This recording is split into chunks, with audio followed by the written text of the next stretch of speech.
Good morning, Kuhner country.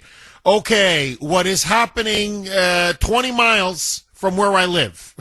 Okay, maybe about 25 minutes by car from where the Kuhner man lives. As you know, I live in southern Massachusetts. But we go to Providence, Rhode Island. I'm not saying every day, but quite often. Kids love it there. Great pizza. We love College Hill. There's many areas of Providence, really wonderful people.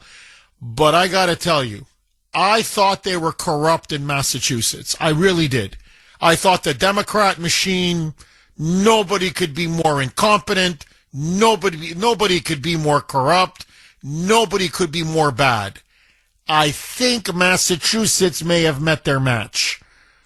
What is unfolding now from the governor's office in Rhode Island all the way down to the mayor of Providence, that idiot, to this DEI hire, this affirmative action hire of a police chief, and this attorney general, a clown, an absolute clown, to the president of Brown University, to the head of campus security at Brown.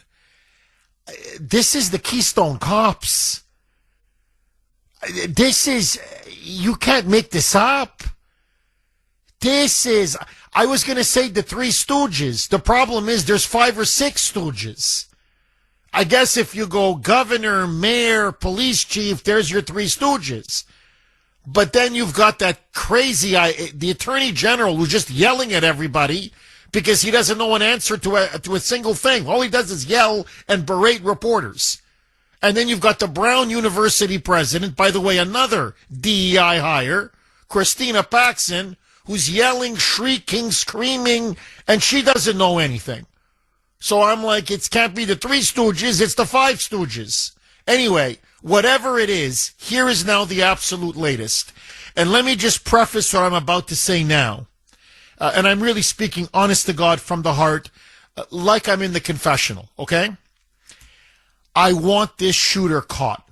I do. I want him caught. I'm hoping they catch him. I'm praying they catch him. For the 2 that are dead, for the 9 that are wounded, for what they did to that campus, for what he did terrorizing that whole community. So please don't misunderstand what I'm about to say. I hope they catch him. I want them to catch him. I'm praying they catch him. I am seriously starting to believe. I think the shooter's going to get away. If these are the people that are in hot pursuit, he's going to get away. And I'm starting to even ask, in all seriousness, do they even want to catch him? Is there now a serious cover-up going on? Or are we looking at colossal incompetence? I can't, it's either door 1 or it's door 2. I can't quite figure it out. To be frank, to be brutally honest. It's either door 1 or it's door 2. But I'm saying, unless the FBI is doing something behind the scenes that I'm not aware of, and I hope to God they are, I think this shooter is going to get away. I don't want the shooter to get away. But I'm like, this one may slip through the cracks. So here is exactly now what is taking place, okay? And I want you to listen to this because this is going to blow your socks off. This is, you're not going to wrap your mind around this. So, it has now come out that the shooting did not take place, as was originally told to us by the police, at 4:22 Saturday p.m. Okay, on Saturday at 4:22 p.m. Why? Because the actual shooting took place at 4:03 p.m. That's when the first shots rang out. The reason why they told the public 4:22 p.m. is because the police were 20 minutes late to the shooting. That's the first thing now that has come out. So, shots have rung out. People are dying.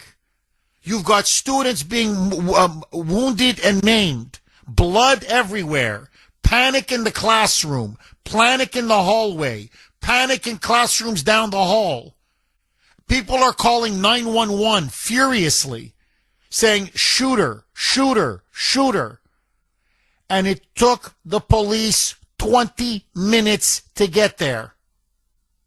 Throughout the entire shooting and the entire incident, and this was clearly an act of terrorism. This was an act of terrorism. Throughout this entire act of terrorism, the entire Brown University campus never sent out the emergency sirens. They never sounded the emergency sirens. You know, wee-oo, wee-oo, wee-oo, wee-oo, wee-oo. Not once. Not once. And only at 4:22, or what is it, 4:23, 20 minutes after the shots began to ring out, did the students receive a text alert telling them that there was a shooter, active shooter on campus, 20 minutes after the bullets started to fly. And then, half an hour later, just before 5 o'clock, the students, all of them now barricading themselves, or others running outside in panic, were then told in a follow-up text alert, listen to this, that the shooter had been apprehended, that there was nothing to worry about. In another text alert, we got him. And then at 5:17, they said, disregard the previous text alert, we don't have him. And then they said, listen to this, so, run, barricade yourself, hide, or fight. Well, which is it? Which is it? Whatever. Just whatever. Run, hide, barricade, fight, whatever. Then at 6 o'clock, they sent out another text alert saying that there was a second shooter and that further shots were fired. And then about 20 minutes later, you can't make this up. They said, no. Forget the previous text alert. This had nothing to do with what's happening on campus. These were shots fired somewhere else in Providence. And on and on and on it went. And the students, terrorized, were barricaded, many of them 4, 5, 6, 7, 8 hours. As the Keystone Cops searched building after building, and is it still an active shooter? Is it not an active shooter? Is the shooter off campus? Even though there's security footage clearly now showing that he ran out of campus within 2 minutes after the shooting. Okay, let that go. Just let all that go. Then they tried to frame an innocent man. They went after and arrested a so-called person of interest, Benjamin Erickson, who clearly had nothing to do with the shooting. And now they have held multiple press conferences, each one worse than the previous one. And I'm going to tell you what happened in them, and you're not going to believe me. I'm telling you, you're not going to believe me. So I'm going to play the cuts. Because you're going to say, Jeff, come on. No, nobody's that freaking incompetent. Nobody. Okay? Nobody. It's for dramatic effect. You're exaggerating to make people laugh or for dramatic effect. No, I'm telling you. This police chief, Oscar Perez, this DEI affirmative action loser. I'm sorry. What a loser. Oh, my God. Where did they find this guy? Ay. He's like the modern-day Pink Panther. Inspector Clouseau. The guy's a modern-day, Providence Inspector Clouseau. He's clueless. He has been asked again and again and again by reporters, to their credit, to their media's credit, because they talk to the eyewitnesses. They know what the eyewitnesses are saying. Why won't you simply answer the question? What did the shooter yell out before he began to open fire? Faculty members, everybody in that classroom, there was about 60 students in that classroom at the time of the shooting. All of them said he yelled something out.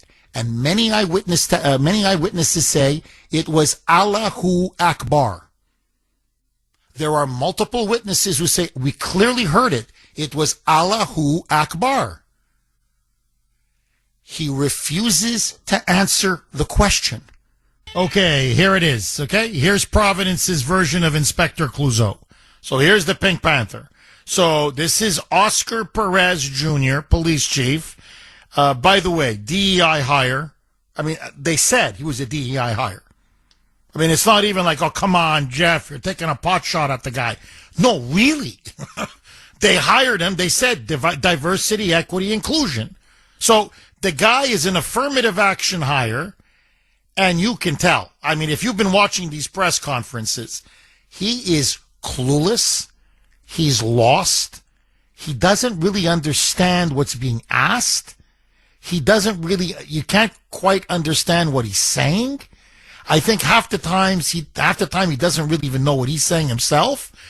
I guess the only thing he's good for, and it's really bizarre, you have the national, even the international media covering the press conference, and half of what comes out of his mouth is in Spanish.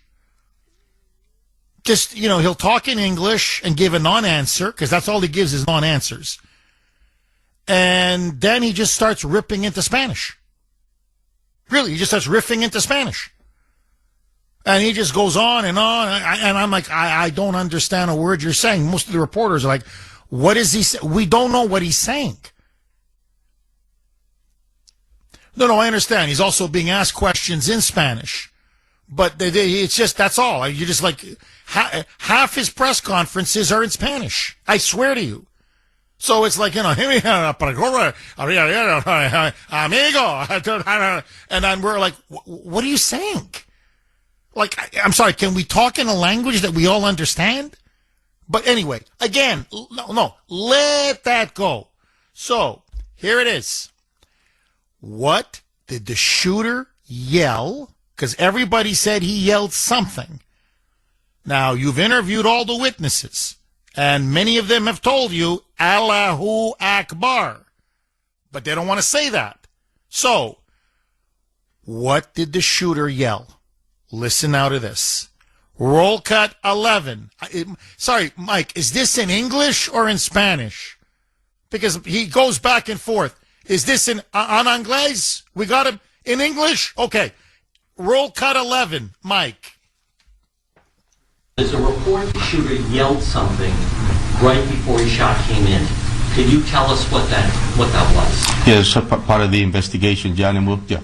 Now, the only reason I asked that, though, is, for instance, like with the Unabomber, his brother recognized the writing. So it's possible a friend or family member might recognize if the person said something that was significant.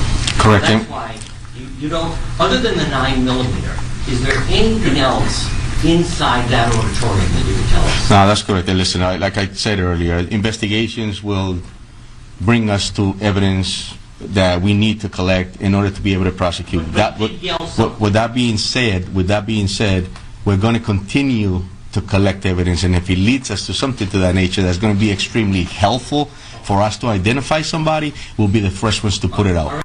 So he's not answering. He's refusing to answer. Now, I'm going to be brutally honest with you, okay? And by the way, they did teach him one shtick, okay? Because that's what the Democrats do, right? They kind of mold these people.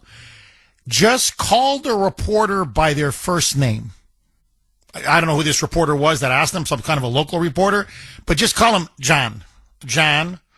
That's a good, no, John. It's part of the investigation, John. Good question, John.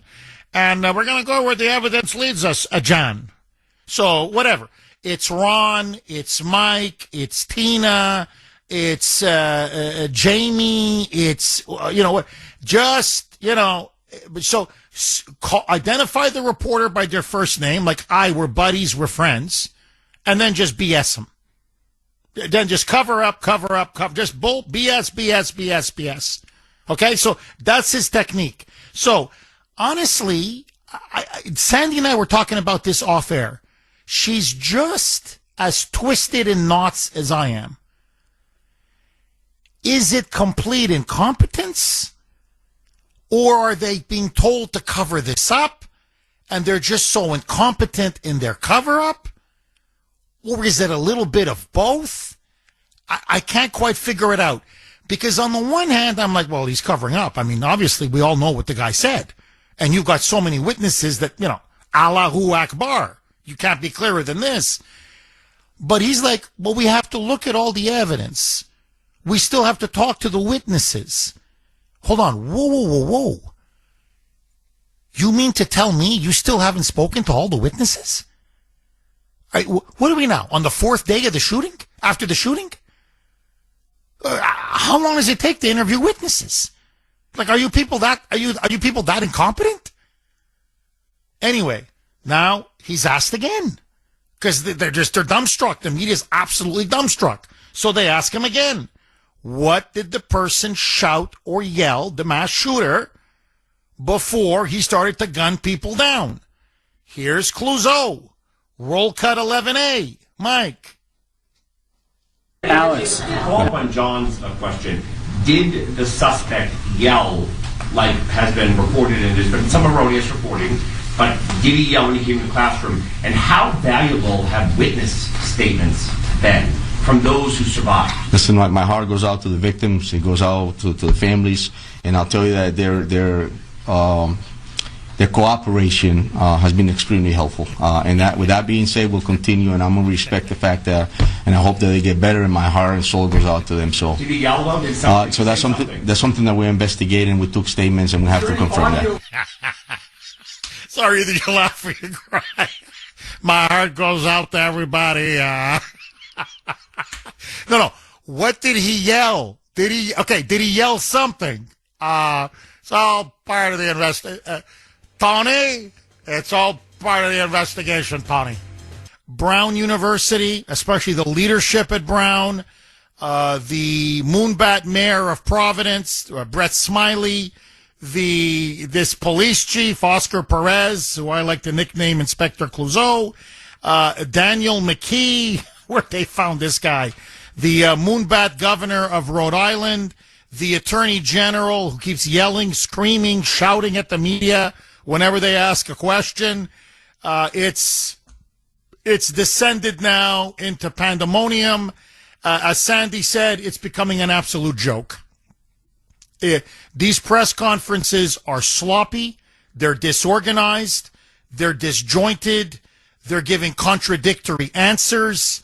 They're lying. They're obviously covering up.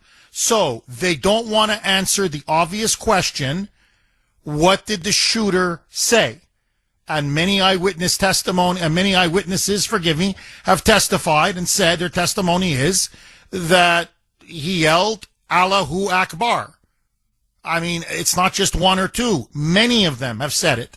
So clearly they're engaging in a cover-up. That this was very likely or probably an Islamic terrorist attack. At least that's what it looks like. But they don't want to say that. So they're covering up key parts of the investigation. Then it really got bad. And again, forgive me, I'm not laughing at the circumstances of the two victims that died. I feel very sorry for their families and the 9 that have been shot. But you know the expression, either you laugh or you cry. And I'm just tired of crying. So this is a clown show. Let's laugh at the clowns.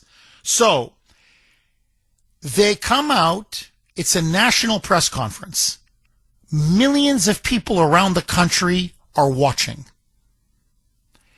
For the entire press conference, they cannot even decide or agree on the new video surveillance footage that was released. Was it released on Friday? Sorry, was the video footage from a Friday or was it from Saturday, the day of the shooting? So for the first 20 minutes of the press conference, look it up, please, don't take my word for it. Inspector Clouseau, okay, Perez, the police chief, he says, oh no, it's from Friday. This footage, this grainy video footage, is from the day before the shooting. Shooting took place at 4 o'clock. Okay? So this is the day before, where he claims that the shooter, here he is on the street outside the campus, he's scoping out this, the situation, scoping out the location, and this was all premeditated and pre-planned. But then 20 minutes later, and by the way, he says this 5-6 times, it was Friday. The footage is from Friday. Reporters keep saying, really, it's from Friday? Yeah, it's from Friday. Then 20 minutes later, he says, no, I'm sorry. It's not from Friday. It's from Saturday, 2 hours before the actual shooting.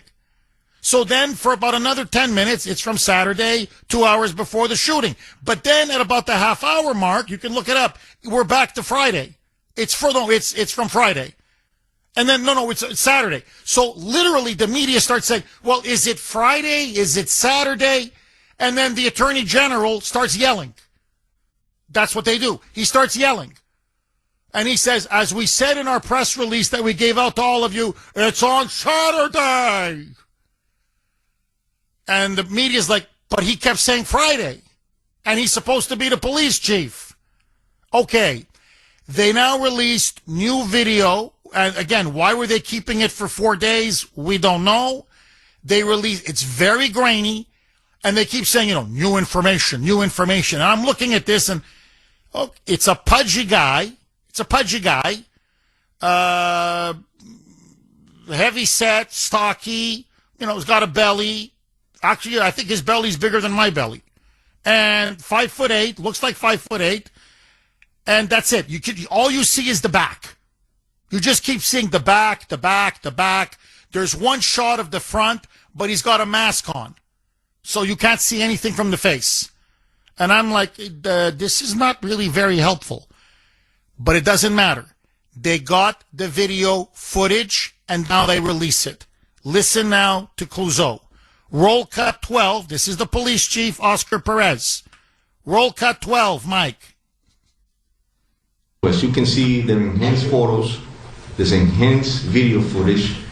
And so we're asking the public to ensure that they can see here that you want to focus on the body movements, the way the person moved their arms, the body posture, the way they carry their weight. I think those are important movement patterns that may help you identify this individual, which is extremely important.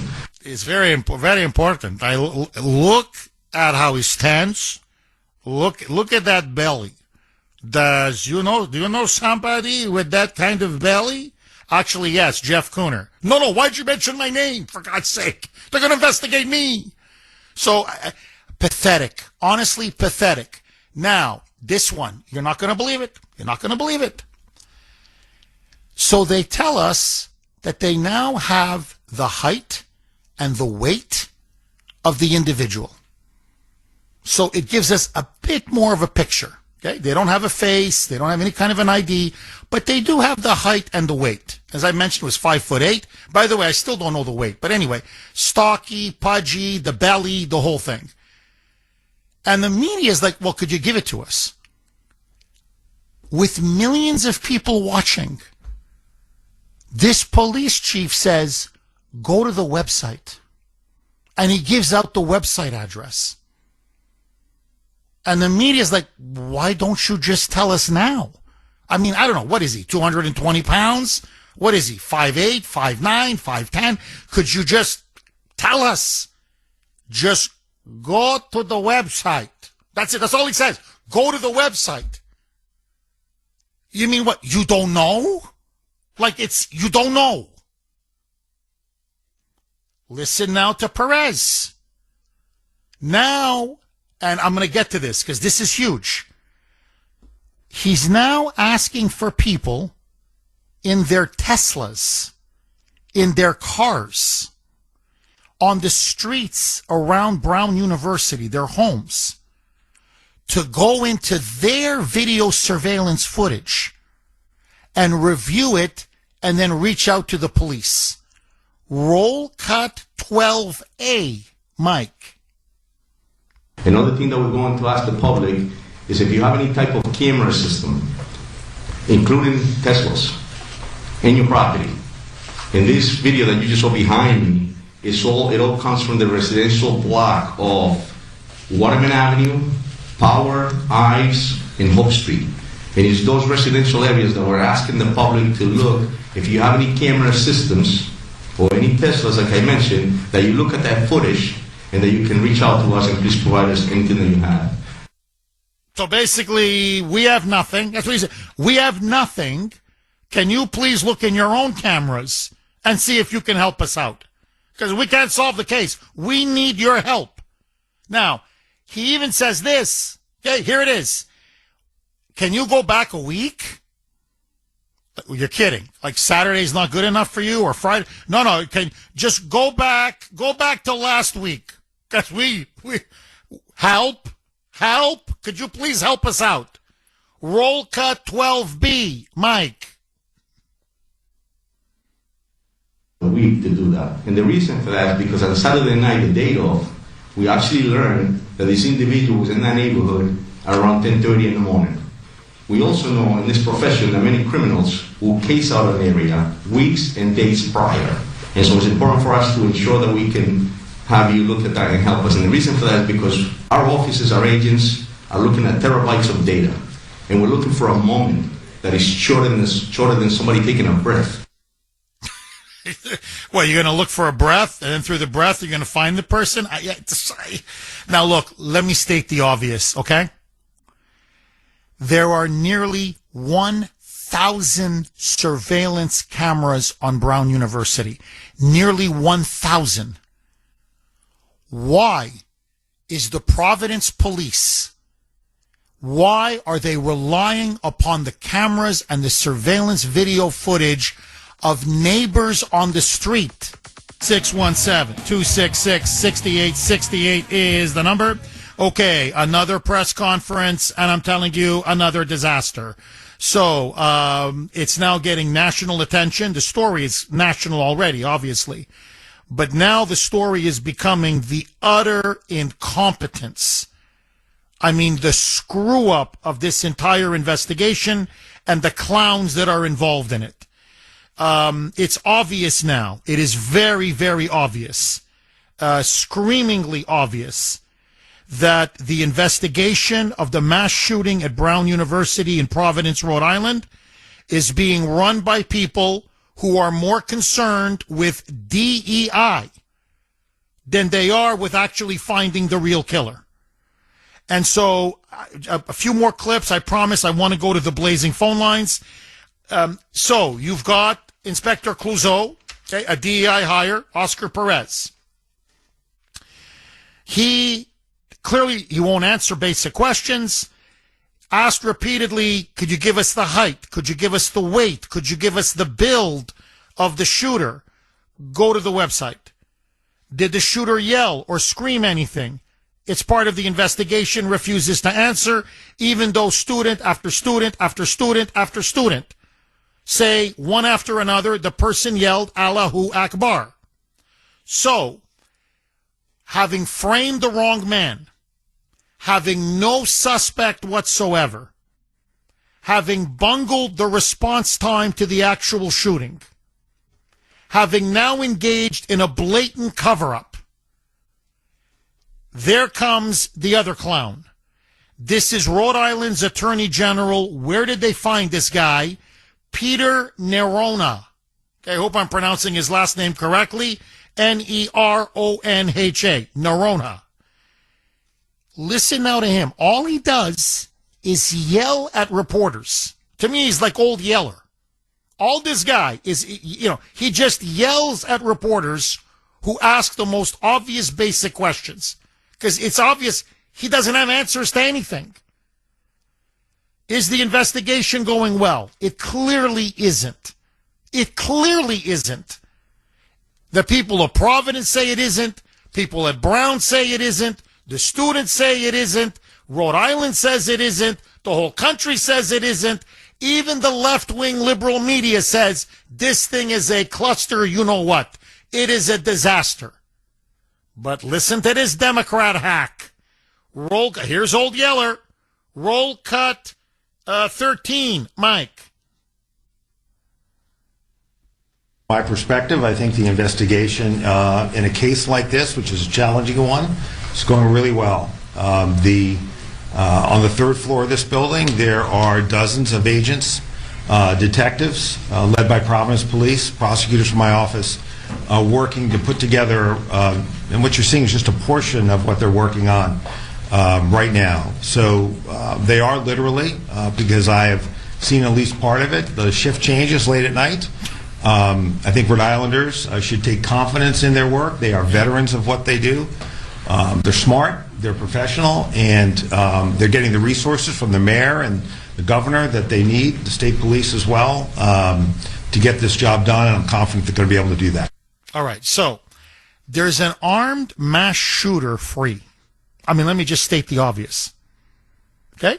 There is an armed mass shooter who's still on the loose. Now, he may be in a different state. Hell, he may even be in a different country. Who knows? When someone shouts Allahu Akbar, who knows where they end up? Or he could be a block away from Brown. He could be anywhere in Providence. I'm not trying to scare people. I'm just stating the obvious. Okay? And this clown is, don't worry. That's what he says. Don't worry, Old Yeller. Don't worry. It's all good. Now, how do I know it's good? Because I've seen the shift changes.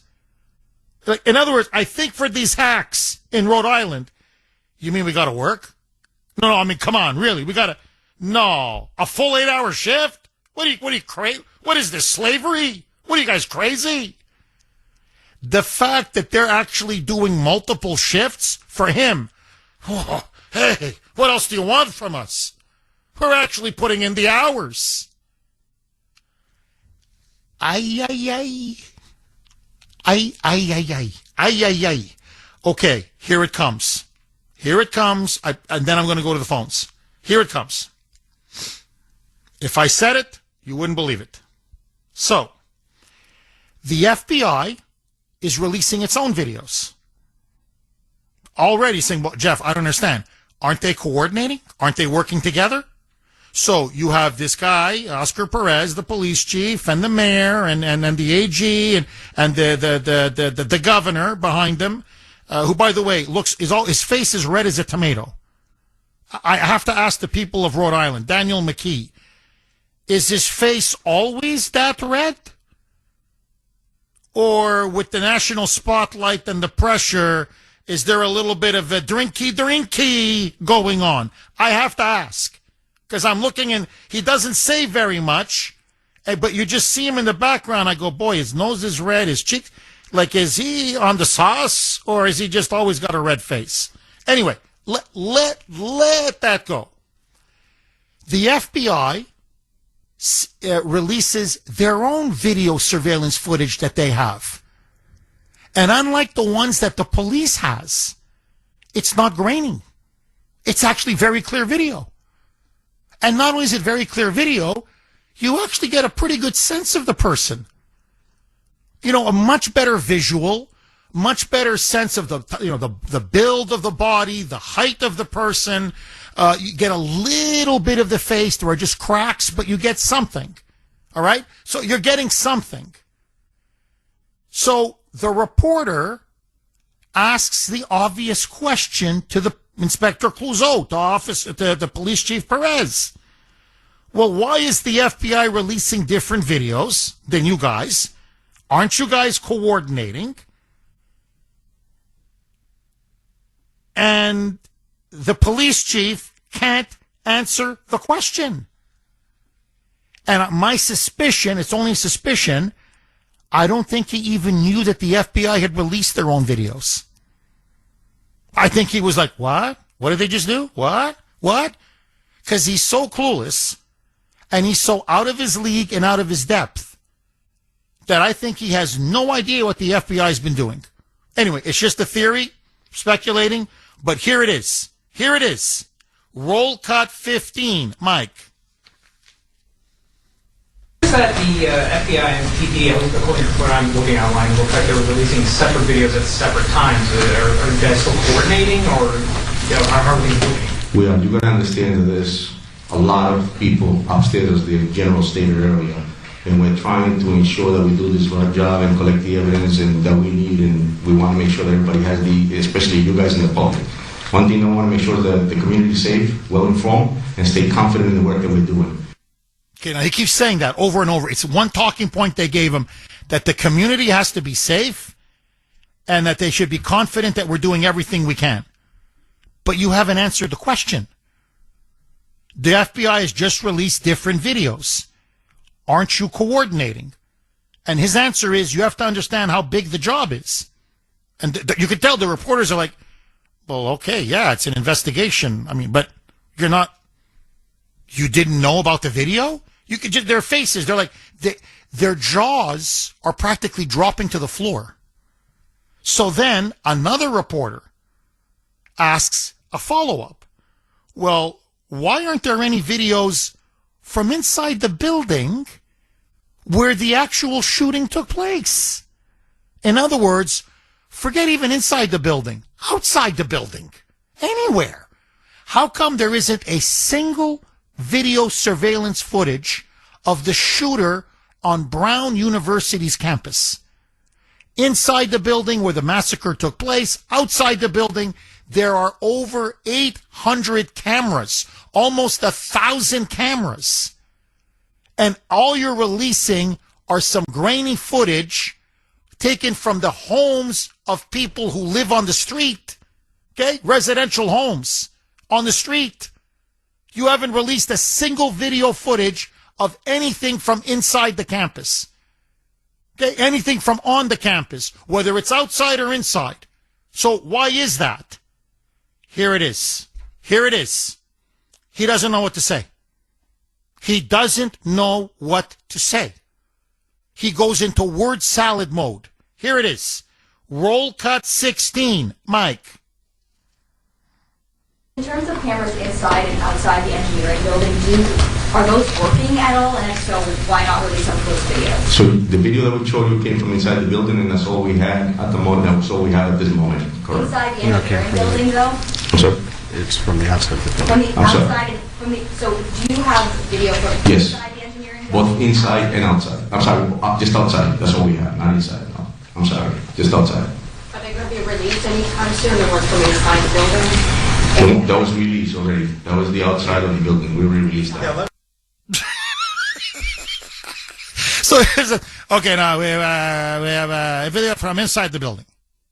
What do you mean inside? Then you can hear it's Nerona in his ear saying, no, it's outside the building.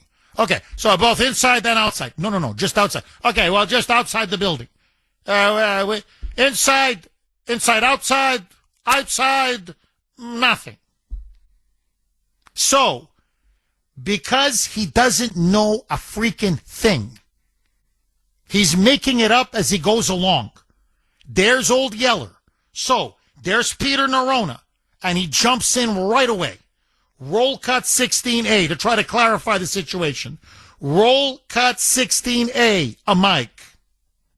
Let me just jump here and clarify. Okay, so there is, for those of you who've been with us before, and I understand not all of you have been, there is video inside the building. There are cameras inside the building. What we have released to you are videos of this person of interest. So I want to be clear, because later on there may be other videos that get released in the course of a prosecution, likely will be at some point. They show things like chaos after the shooting. What they don't show is this person of interest, and so that's why we haven't released those videos. So now, remember what they said earlier.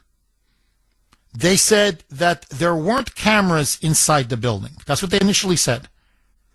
Then they said there are some cameras inside the building, but then they said some of them weren't working.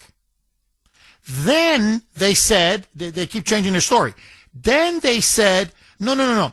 Okay, no, they're working, but there are very, very few cameras inside the building.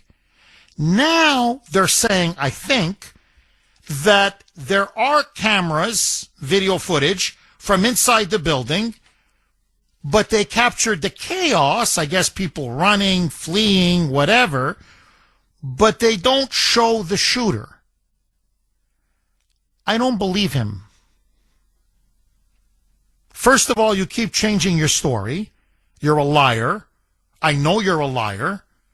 You're lying about what was said at the just before the massacre took place. You're not using almost any footage whatsoever from inside the building, outside the building, across the entire campus. All you're relying on is this grainy, useless footage practically, and that's from neighbors who live on the street. I mean, this is, you can't make this up. So let me ask all of you, okay? And then I want to go to the phone lines. I mean, really, it's like you get a headache after a while. Like, can anybody be this incompetent, or are they just covering it up, or is it both? Anyway, I hate to do this to you. This is not an easy poll question. If you want to answer it as accurately and truthfully as possible, it's a form of torture. I'm kind of splitting you in half. So I hate to do this to you. Apologies from me to all of you. But it's the Kuhner Country poll question of the day, sponsored by Mario's. Mario's Quality Roofing, Siding, and Windows. Have the Providence police fumbled the Brown shooting because they are incompetent or because there is a cover-up? A, incompetent. B, cover-up. I would kill for a C, on this one. But Sandy rightly said, no, come on, let's make it a real, true, not a cop-out poll question, but a real poll question. I would love a C, both, because I think, frankly, there is both. But I'm like, there is colossal incompetence, frightening incompetence, stunning incompetence. But they're also obviously being told to cover it up. So you're like, A, no, B, no, A, no, B, no, A, no, B. I mean, you could give yourself an ulcer trying to answer this question. So I don't envy being you. If you put the proverbial gun to my head and said, click, I've just cocked the gun, yeah? A or B? B. I'd have to go with B, but it could go either way. But that's me. I want to hear from you that this is a cover-up. Okay, you can vote, again, A, incompetence, B, cover-up. You can vote on our webpage, wrko.com/Kuhner, wrko.com/Kuhner, Kuhn as in national ER. And of course, you can always vote via X. I'm active on X. I was active last night. My handle there, all one word, at the Kuhner Report, at the Kuhner Report, Kuhner. Lines are jammed. Larry in Arkansas. You're going to kick us off, Larry. Thanks for holding and welcome. Jeff, how dare you question the narrative? Well, Larry, it's not that difficult to question, my friend. This one's pretty easy. Really. Who isn't questioning the narrative? That's how incompetent they are. It's not even a good cover-up. It's such a sloppy, forgive me, stupid cover-up. But anyway, Larry, please, what do you make of all this, my friend? Jeff, before I get to that really quick, I understand Friday is your last day for the holiday break? Yes. Want to wish you, Grace, the kids, Mike and Sandy, a Merry Christmas and a Happy New Year, because I'm sure you're going to be off till the 1st. Thank you. Merry Christmas, Happy New Year, Larry. All the best to you and your family, my friend. Sir, let's get to some observations. Now, I can't take credit for this. I heard it, but it's why is it that if you run a red light in Providence, they can tell with absolute clarity your license plate, the little sticker in the corner, whether it's valid or not? If you're eating a croissant, the crumbs on your fingers, they can pick all that up. But all they can release is grainy videos of this guy. Larry, that's a great point. Honestly, that's a great point. And Larry, just to reinforce what you're saying, there are students at Brown, not many, but there are a few who listen to this show. Okay? And they've been emailing me. And they've, please say, Mr. They keep calling me Mr. Kuhner. They're very polite. I'm like, just call me Jeff. It's okay. Trust me, I'm not that important. But anyway, they've been emailing me and they say, please keep us anonymous. They go, number one, there are cameras all over the campus. You are completely right. It is impossible, they say, that these cameras did not pick up the shooter coming in or leaving. So we don't understand. The student body is saying they're lying. They're not releasing it, and we don't know why. Furthermore, that engineering building, they go, the university and the police were lying initially when they said that there aren't surveillance video cameras inside that building. We know that building. We've been inside that building. There are cameras. There are cameras stationed all along the hallway. So they're saying something is wrong. They're covering something up. Now, I have a theory, and I'm going to get to that a little bit later in the show. But just to underline your point, you've got so many cameras. Look, first of all, Providence is loaded with cameras. Federal Hill, as it's called up there, Federal Hill is loaded with cameras. That whole area is loaded with cameras. Loaded with cameras. That they can only come up with grainy videos from neighbors on the streets? I don't believe it. It's impossible. I'm telling you, it's impossible. The only possible explanation is Brown University that cheap, that mismanaged, that they've got dysfunctional, broken cameras or cameras that don't work all across the university campus and in buildings everywhere? Like what? They're using 30, 40-year-old cameras and they're not upgrading them? So basically you've got cameras everywhere but none of them work? I find that very hard to believe.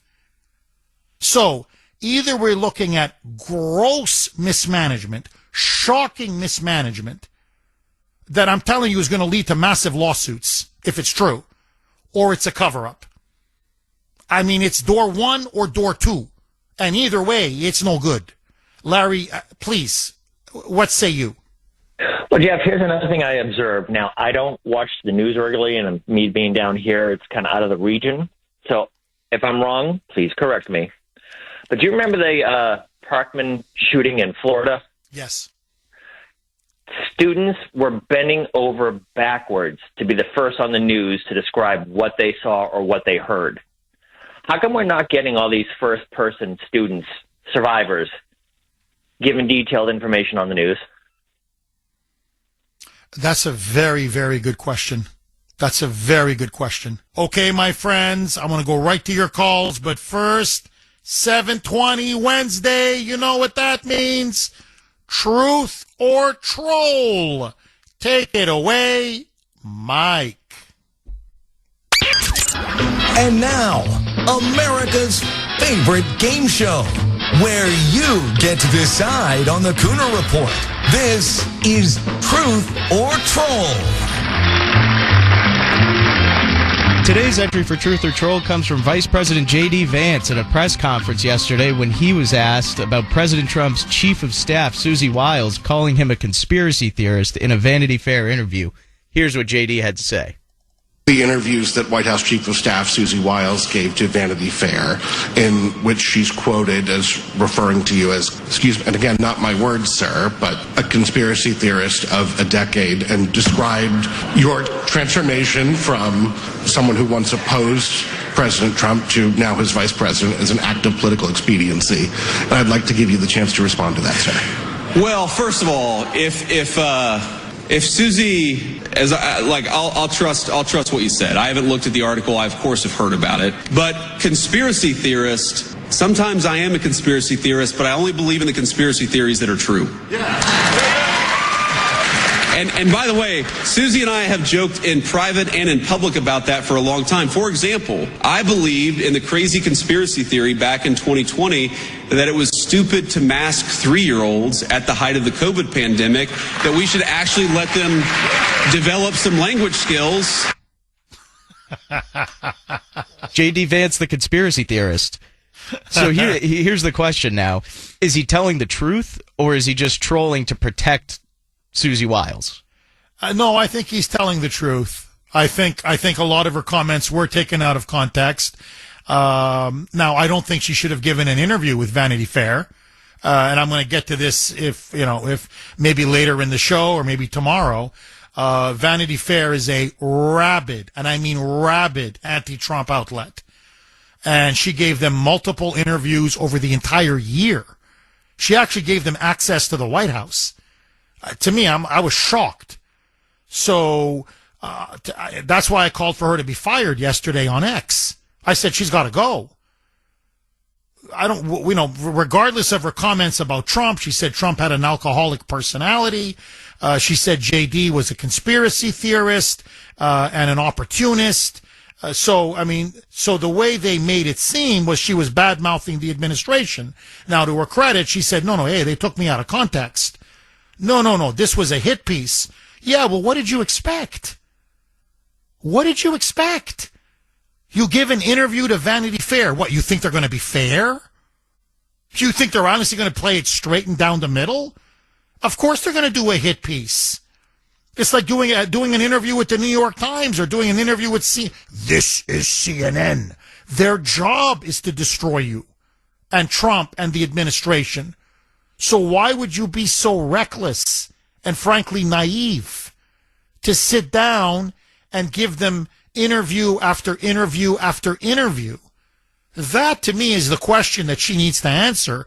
But no, I think, to be fair, I think JD has a great relationship with Susie Wiles. I think Trump has a great relationship with Susie Wiles. I know that Susie Wiles has teased JD about the conspiracy theories in the past, and so I think he's telling the truth. I think there's no question. No, hey, she was taken out of context. I know she was taken out of context. We like to joke a little bit here and there. So no, JD is, to me, again, he's shown himself why he's the heir to Trump. He's very smart, very magnanimous, very polished, very articulate, thinks very quick on his feet, and he's honest. He's a straight shooter. So my vote would be truth. I don't think it's trolling. I don't think he's trying to protect Susie Wiles. And by the way, he's completely right. All the conspiracy theories that he's, and I put conspiracy theories in air quotes, that he's espoused, he was right. I don't know what else to say. So, but anyway, I want to ask all of you, that's just my opinion, truth or troll? Did Trump really mean what he said about Susie Wiles? And that they've joked about conspiracy theories and some of the, some of the theories that J.D. Vance has held over the years? Or do you think he was just protecting Susie Wiles and trolling the media? A, truth. B, troll. You know where I stand. I want to hear from you.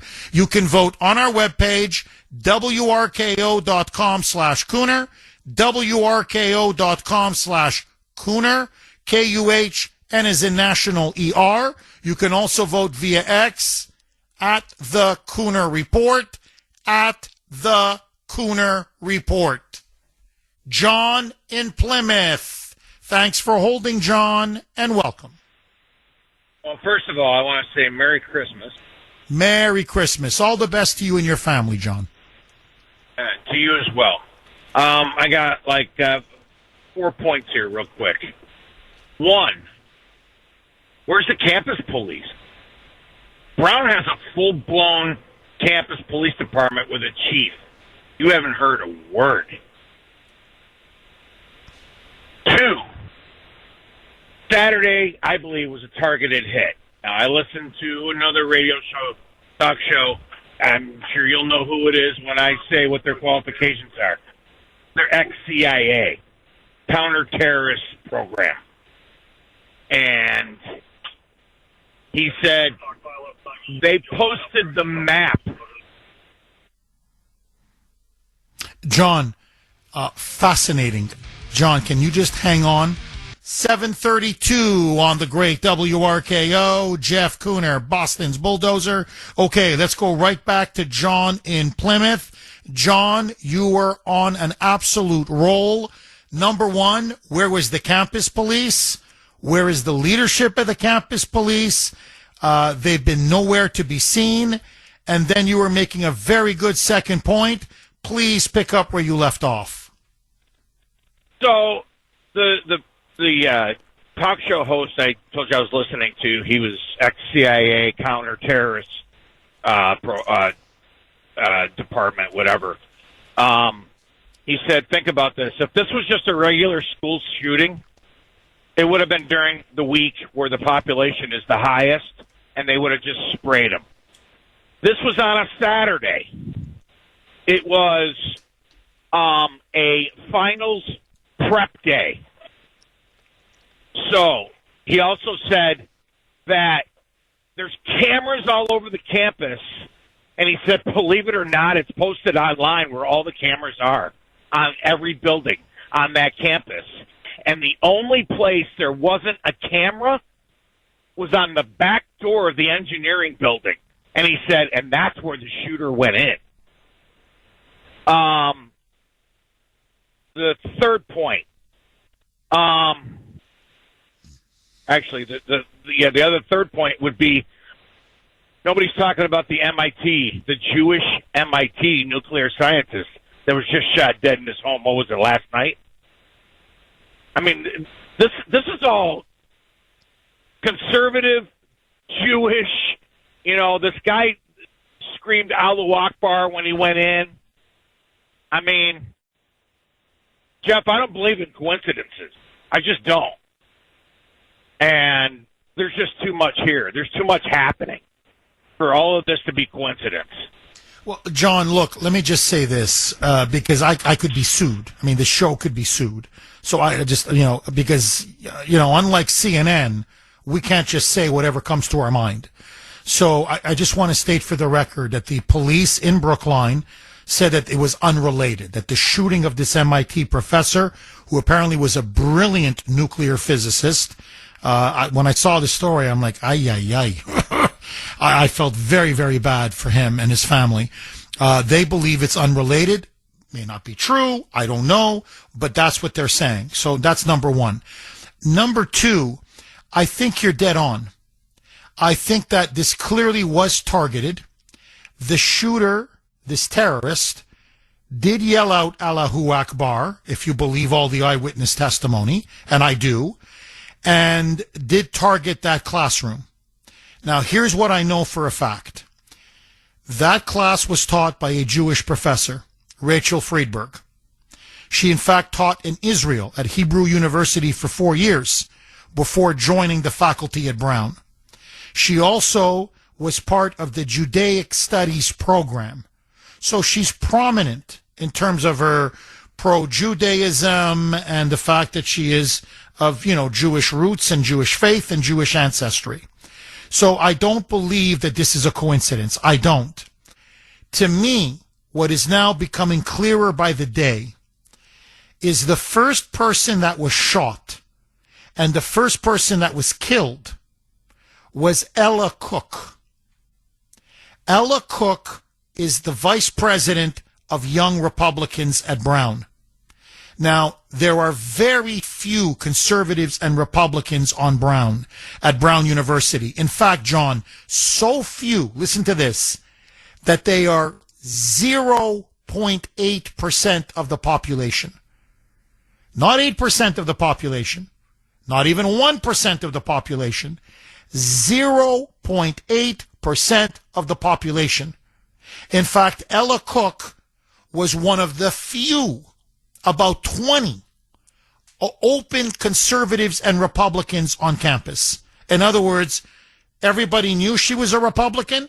Everybody knew she was a conservative. And not only was she a conservative, but she came from a devout Christian family. She's a Southern, her family's from the South. She's a Southern conservative Christian who is, like many Southern conservative Christians, very pro-Israel. I mean, unabashedly pro-Israel. And so what the scuttlebutt, and I know this for a fact, among many journalists is, was she in fact the intended victim? And then everybody else, I don't want to say collateral damage, because the shooter just kept shooting. You know, this was an act of terrorism. But that was the key target. Come in, kill her, and then everybody else, well, that's, you know, for the terrorist, that's just, as they say, gravy. That's just, yeah, and the MIT professor just is not Jewish. He's from Portugal. He's Portuguese. But anyway, forget the MIT. I just want to stick to the Brown University. Stick to the facts that we know. So it's starting to look increasingly likely that this person was targeted because of her pro-Israel views, maybe because of her conservative views. And what Brown University is petrified of, look, let's be honest. If this turns out to be an Islamic terrorist attack, in the wake of what happened in Sydney, Australia, in the wake of what just happened over the weekend in Germany, in Amsterdam, our troops being killed in Syria, the public is going to come to the rightful conclusion we are now going down the road of Europe and going down the road of Australia, where we have an Islamist threat within the United States that is getting more dangerous by the minute, by the day, by the hour. And that's why I believe they are desperately trying to cover up what actually happened. To me, I think there's no question. Now, you mentioned this police chief on campus. His name is Rodney Chapman. You can look it up. Please, don't take my word for it. The university themselves, like the hiring of Oscar Perez, Providence openly said he's a DEI hire. They said it. In the name of diversity, equity, inclusion, that's why we've hired Oscar Perez to be the police chief. They openly said it about this police chief. Brown said, we're hiring him because of the DEI policies that we have. So, he's pro-Black Lives Matter. This is the police chief on campus. He's pro-DEI, and not once but twice, his officers underneath his command gave a vote of no confidence in his leadership. Twice. The local media has reported on this. That he's sloppy, that they're not ready for any mass shooting situations, that they're not ready if there was a bomb or any kind of serious attack on campus, that in fact, these are officers on the ground saying we're going to have a horrible response time if there is a shooting on campus, that the technology is outdated, that much of it doesn't work, that he doesn't care, that he runs a sloppy regime, that he's been actually pushing out police officers from the campus and replacing them with administrators, i.e. hacks, bureaucrats, and that, God forbid, if something very dangerous or bad should happen, they are woefully unprepared. And that's exactly what turned out to be true. So, they're covering up massive incompetence, and I believe they're also covering up now a potential Islamic terrorist crime, an Islamic terrorist attack. John, final word to you. I apologize. I was not trying to connect the MIT professor to the Brown. I'm going to call it a hit. I wasn't trying to tie the two. Fox reported last night that the professor at MIT was Jewish. Oh, so really? I'm saying, yeah. Okay. I'm saying Jewish Christians, conservatives, or being targeted. That's interesting. That is very interesting. Okay, let me ask you. Number one, do you think there is a cover-up now taking place over the mass shooting at Brown University? 2, do you think it was an Islamic terrorist attack? And 3, in all seriousness, have you ever seen such blatant incompetence by the entire leadership? The police leadership, the mayor, the attorney general, the governor. They're actually making I'm telling you, they're making Massachusetts look good. I can't believe I'm saying this. 6-1, I'll tell you this. And I'm about to slap myself in the face because I never thought this would come out of my mouth. The Rhode Island's moonbats are actually making Massachusetts' moonbats look good by comparison. 617-266-6868. Lou in Rhode Island. Thanks for holding, Lou, and welcome. Yeah, hi, good morning, Jeff. I have to talk to you about this a bit because I live near there. And I was around there when all this was going on. I was generally in that neighborhood. I go by there every day. I have relatives who went to Brown University and into that engineering school. And first of all, about Massachusetts versus Rhode Island. You've got the smart woke moonbats. We've got the stupid woke moonbats. Okay, that's the difference. I mean, there's not really any difference other than that. I mean, and a couple of things. Before I get to that point, I definitely want to wish everybody a wonderful Christmas, a Merry Christmas, and a Happy New Year. And let's pray for our country this Christmas. Get a prayer in that we win the midterms. Because the other thing, before I get to my point, because you were mentioning this before, the Republicans have got to get their act together, and they don't. You don't invite Vanity Fair into the White House. You just don't do it. You don't do these stupid things like that. And there's a lot of infighting going on among the podcasts and right-wing media between over Israel and it's with Candace Owens and Tucker Carlson. Tucker Carlson has a house in Qatar. I mean, this guy's bought and sold by Qatar, and I think Qatar. And which ties into this, Qatar and the Muslim Brotherhood are making more and more inroads in this country, and Israel was a distraction to this whole thing while they're sneaking more and more in.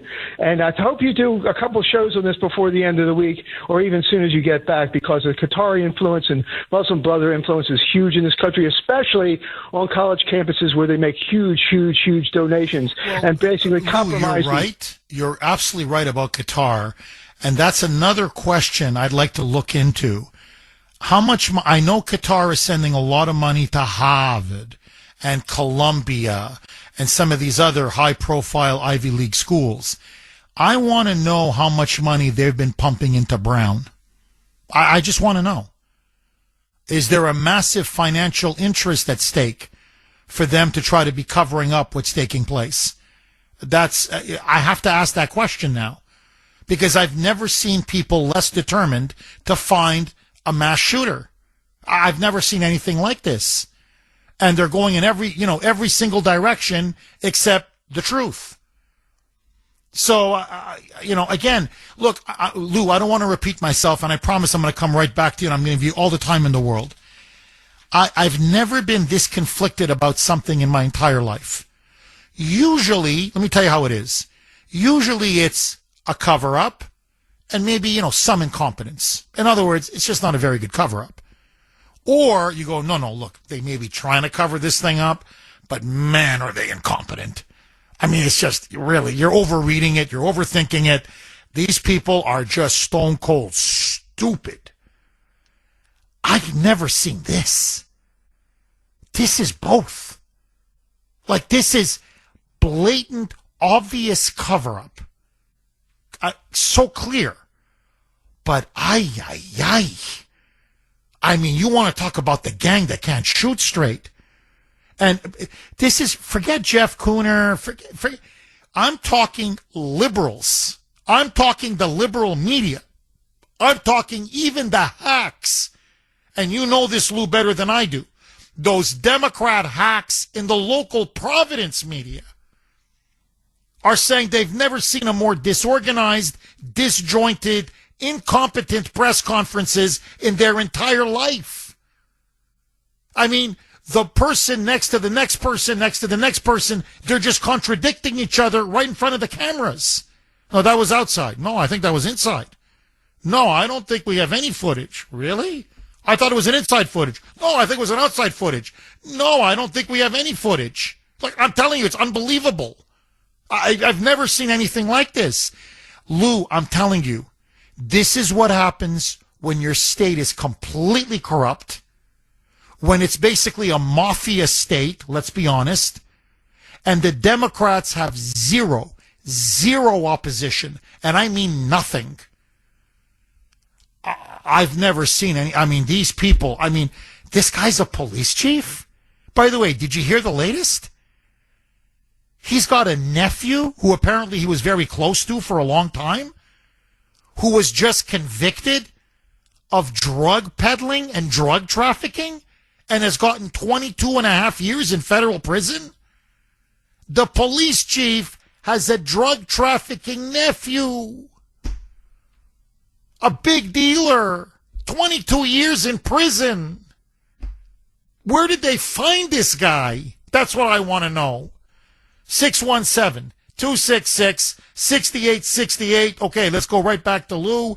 Lou, we lost you temporarily, but now we got you back. Lou, what do you make of all this, my friend? Do you think they will eventually find or catch the killer? I want to give you a little bit of experience that night here. Hold on. Okay, go ahead, Lou. I think we got you now. Go ahead. You have me now? Yes, go ahead. Okay. I want to give you a little bit about my experience that night. I was driving to the store and I didn't even hear it on the radio. I was looking over I stopped for a while and looked at the internet, and all of a sudden I see this pop up about the shooting at Brown. It didn't even come on the radio till about an hour later. This guy had ample opportunity to leave and go home. He could be living. I still think he's in this neighborhood, and then it is my conjecture, my opinion, and I think he had help and friends like the Sarnayeds did. Okay, that's my opinion. Right off the bat.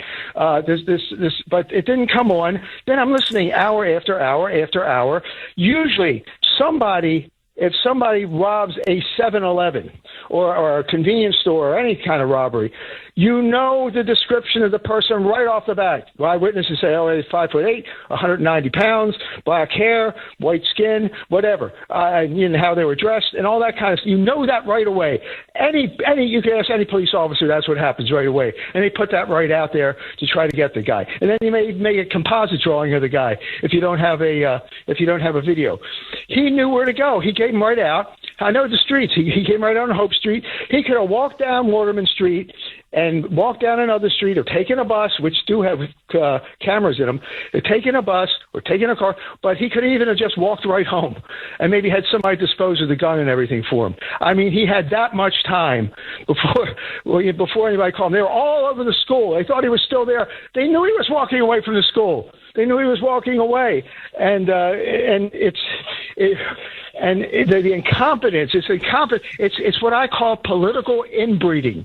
Generation after generation, or administration after administration of wokeness produces one generation of DEI, another generation of DEI after another, and you've got this like political inbreeding, and it's of incompetence where like the narrative always has to be protected first. Just like in Minnesota with the Somalis, the narrative has to be protected first, and then maybe you'll get to dealing with the people. And then now they're making themselves. This is the really weirdest thing. The politicians and the police, we're the victims here. No, there were real victims. There were real victims. It wasn't. You're not the victim because you're incompetent and you're being called out on it, and that's what's going on here. But I was listening and listening. No description. They probably knew who the guy was. He had ample time to get away, and you're right. There's been complaints at Brown for years and years and years about the security there. It's terrible. They should have a security guard in every building. But the liberals and Democrats in Rhode Island, a little story about that is that there's always been this question about putting police in schools. And the liberals say, no, they intimidate the students in the schools. The students will be scared of the police. They know the history of the police.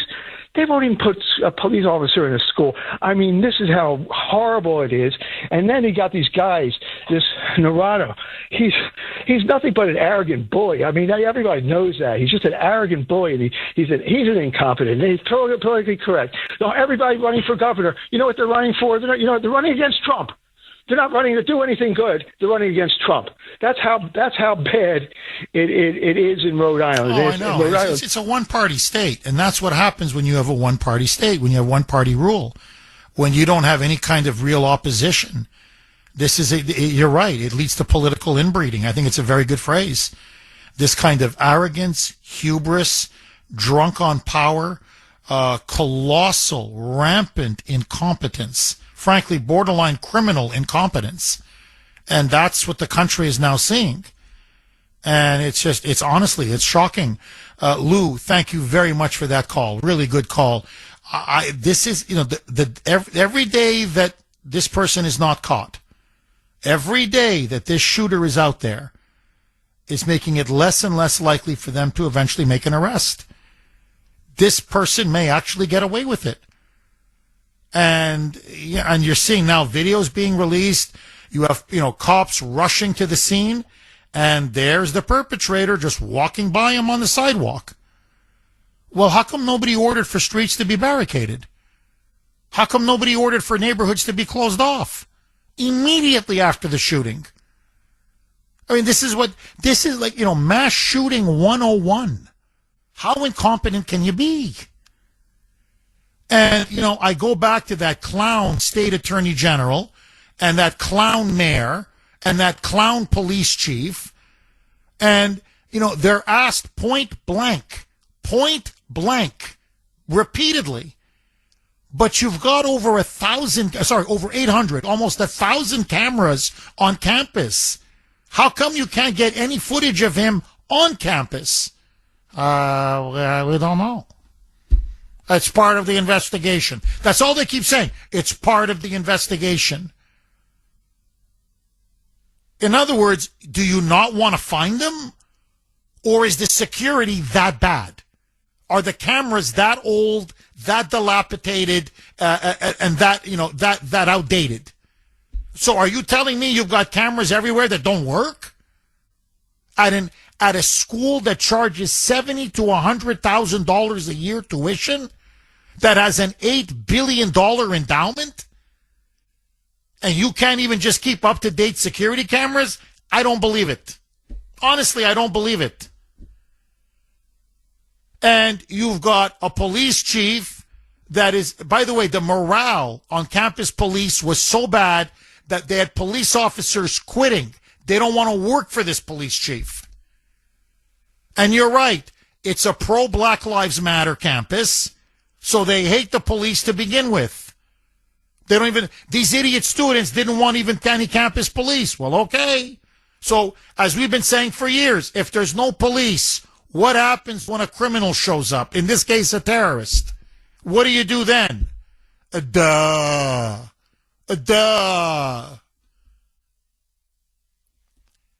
Brown University invited pro-Palestinian activists, anti-Semites, to protest against the Israeli government during the Hamas-Israel war. It's got one of the most radical faculties in the country. Radical far left. Many of them who hate the state of Israel and who hate Jews. It's got a very big Palestine program. It's got some of the most radical Palestinian professors and teaching assistants of anywhere, of any campus in the United States. Are they trying to protect a faculty member?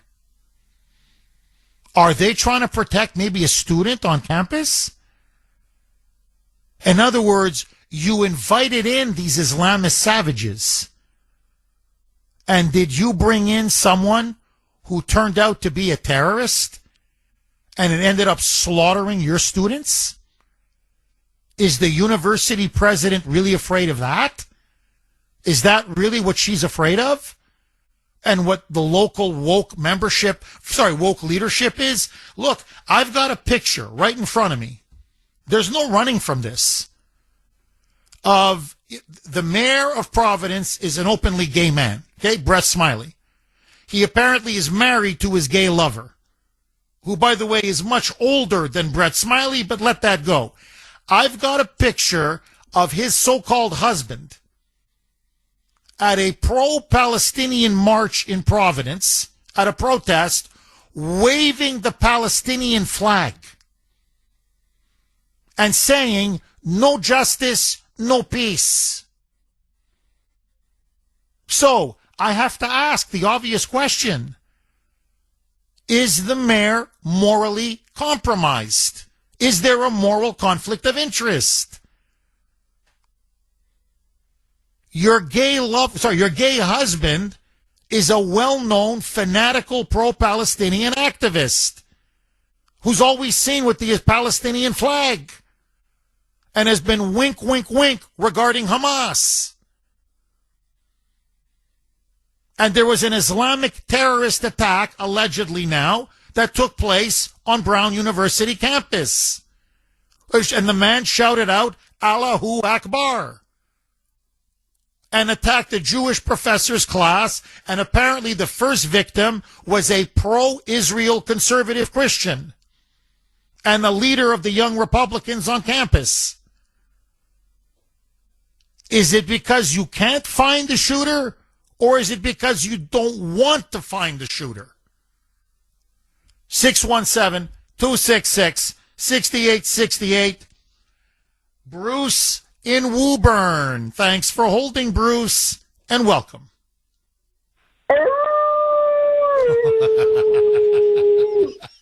That should be every single night at Brown University in Providence. Bruce, they're even crazier down there than our moonbats here. I can't believe it. But before I get to my points here, Merry Christmas, Happy New Year, and thank God we can still say that. Amen, brother. Bruce, Merry Christmas, Happy New Year, all the best to you and your family, Bruce.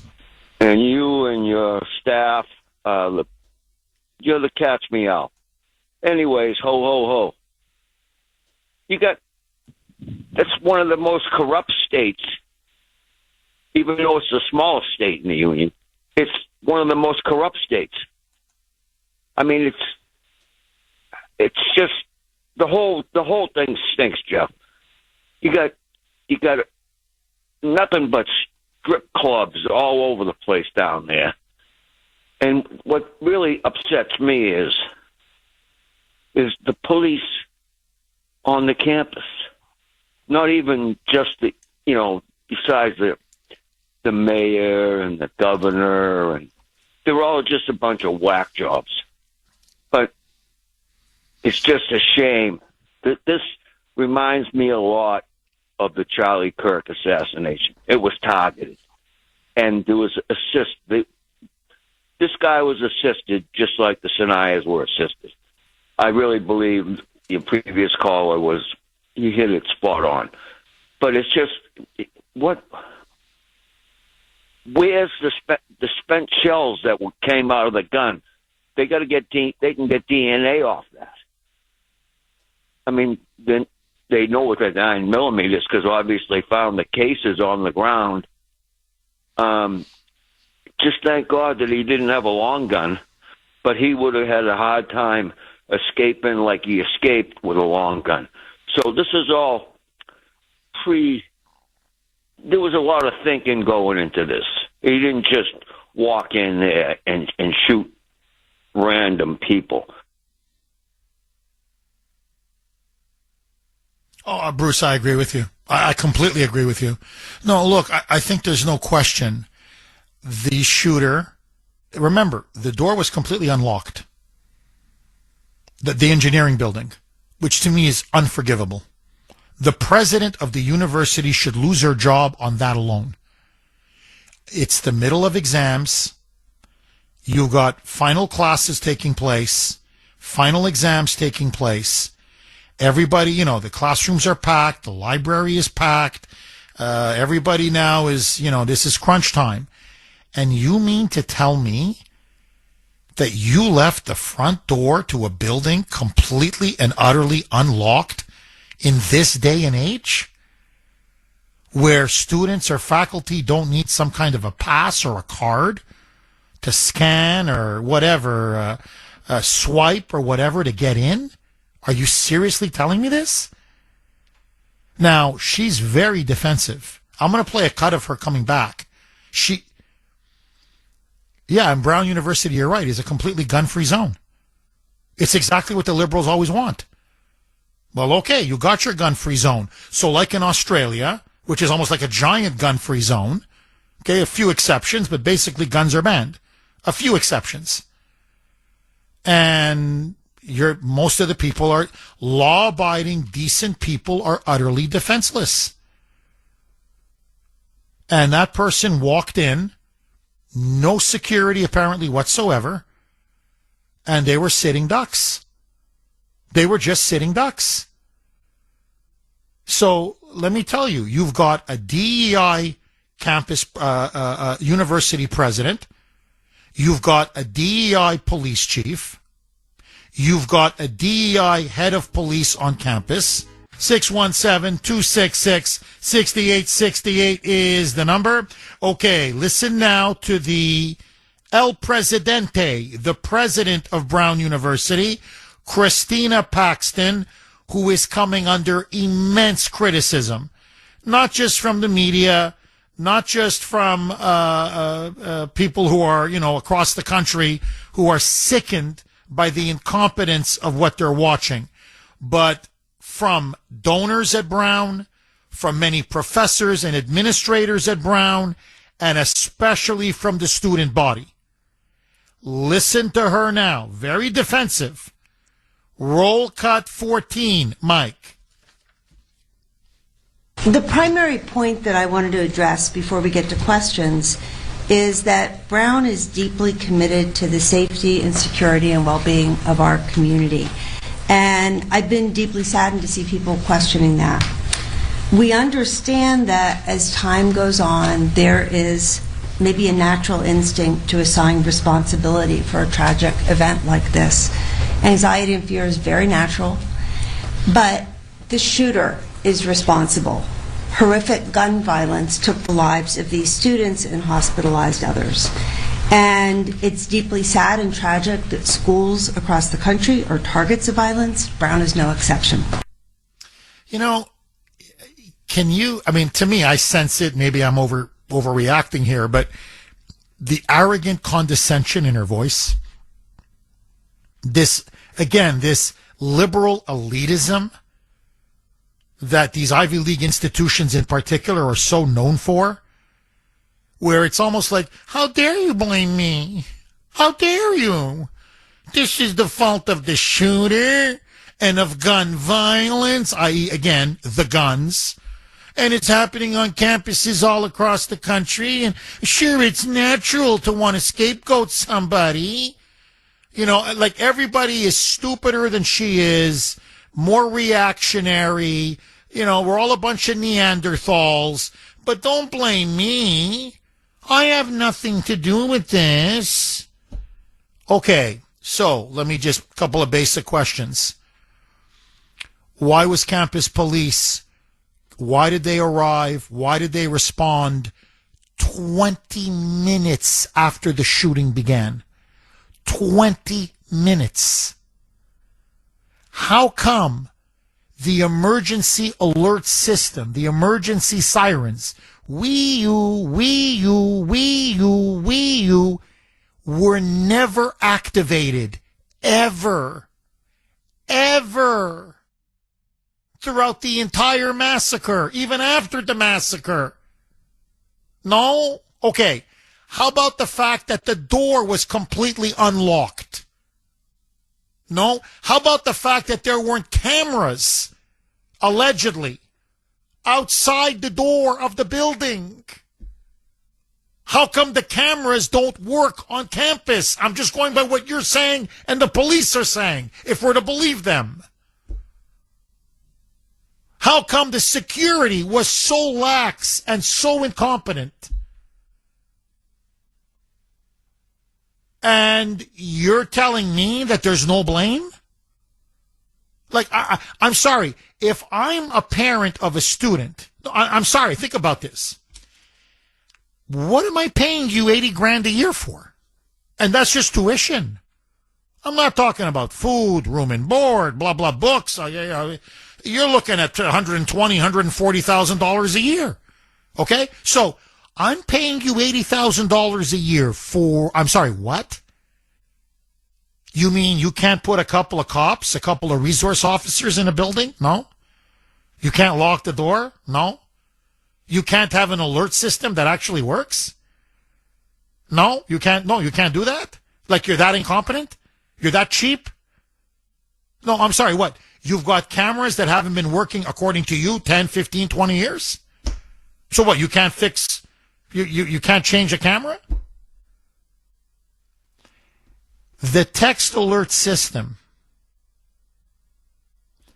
only alerted the students that there was a shooting and a mass shooter on campus 20 minutes after the shooter began to open fire.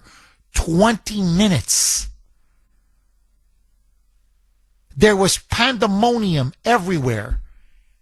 And 20 minutes is when they, on their phones, shooter on campus. And then they were told 40 minutes later that everything is fine. They had apprehended the shooter at 5 o'clock. So the students are thinking, well, okay, everything's fine now. And then they were told 20 minutes later on the text alert system, sorry, scratch that. There's still a shooter out on the loose. And then in that same one, they said, well, okay, now you're talking, it's an hour, 20 minutes after the massacre. An hour, 20. Run, hide, barricade, walk, fight. Well, which is it? And then at 6 o'clock, another text alert saying there's a second shooter on campus. Now, think about it. These students have been barricaded now for 2 hours. So now they get it. Oh, my God, there's another one? Can you imagine the terror these students are going through?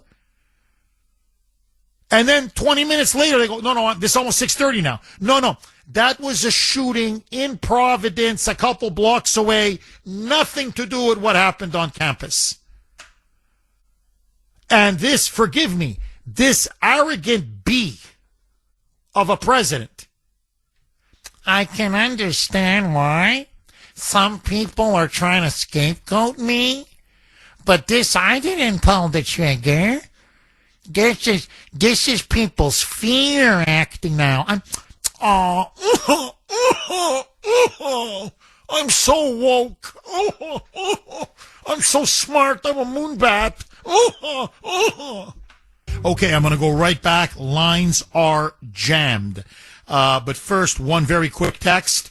You can text the Kuhner Man, as always, 70470. 70470.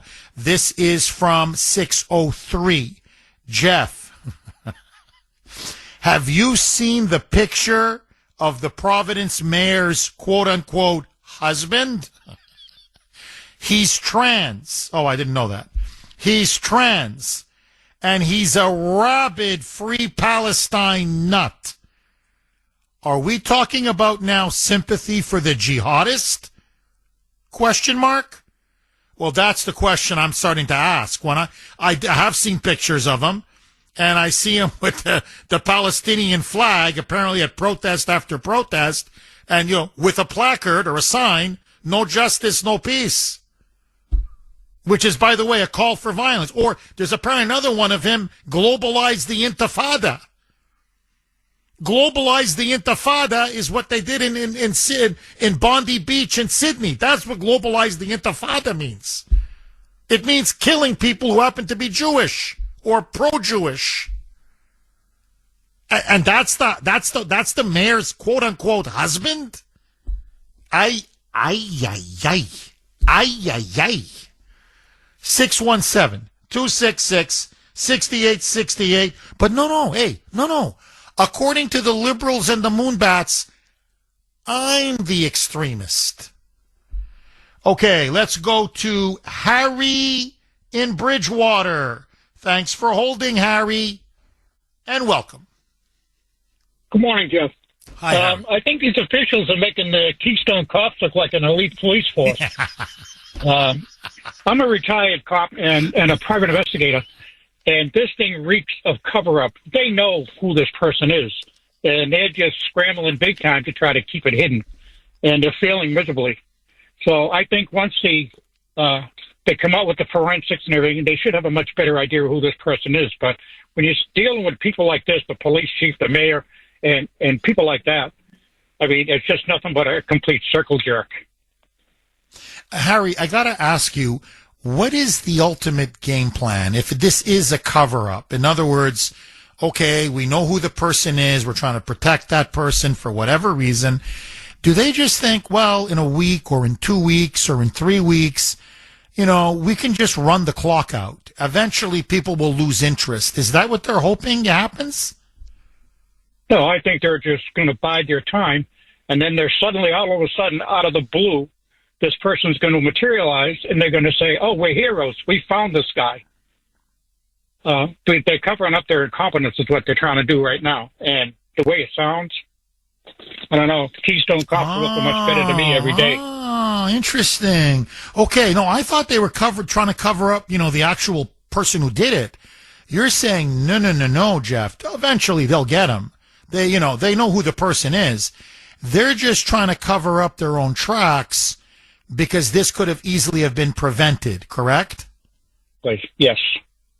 Ah, interesting. Harry, look, as a police officer, as a seasoned investigator, what is your gut? What are your instincts? What does your experience tell you? Was this done from someone within the faculty, someone within the Brown University community, as they say? Or does this have Islamic terrorists, but someone from the outside doing the killing, or something else? I know you're speculating now, but if you had to speculate, spitball, what would your theory be? I mean, it's definitely an inside job. I mean, it's the writing's right on the wall. You can't miss it. And the no camera in the back door, and to target this one particular individual, God rest her soul. Somebody is from the inside, and I think some of these people that are part of the investigative team, I believe they're involved. That's what it looks like to me. Interesting. Harry, thank you I'm telling you, best audience in the business. Harry, thank you very much for that call, and Merry Christmas to you and your family. 617-266-6868. Maestro Mike, who would you like me to go to next, Mike? Tom in Boston. Thanks for holding, Tom, and welcome. Good morning. Geez, it's happening again. Tom, hang on. We're going to try to reestablish connection with you. You sound like a kidnapper. When they use that warped voice, we have your wife or we have your child or whatever, and you won't get him. You don't get him back unless you give us $100,000 or $1 million. So let's see if we can talk to an actual person. Tom, are you there? Yes, I'm here. Oh my God, you sound like a human being. Go ahead, Tom. Thank you. So, long time, first time. Welcome. By the way, 50 years ago, I was a managing editor of the Harvard Crimson and worked at the Boston Globe and the New York Times while they were still real newspapers. So I've been through lying university professionals and lying city people many, many times. In any event, this one fact that you have not mentioned, which I think is also important, is that apparently I've been wondering for the last few days why there were students that indicated they were getting texts about a shooting through a student website for contact, which had nothing to do with the official university notification. I was wondering why they were getting their texts from that source versus the university. And you've just explained that with the 20-minute delay. So many students actually knew because they're informally part of text groups, chat groups. That's number one. And number two, on a totally separate matter, I know you don't want to talk about Brookline, but interestingly enough, this was a particle physicist, a laser physicist. And as you may or may not know, the entire Iranian nuclear program is based upon particle physics. It's based upon using what's known as the laser isotope separation technique, one of 4 ways to enrich uranium.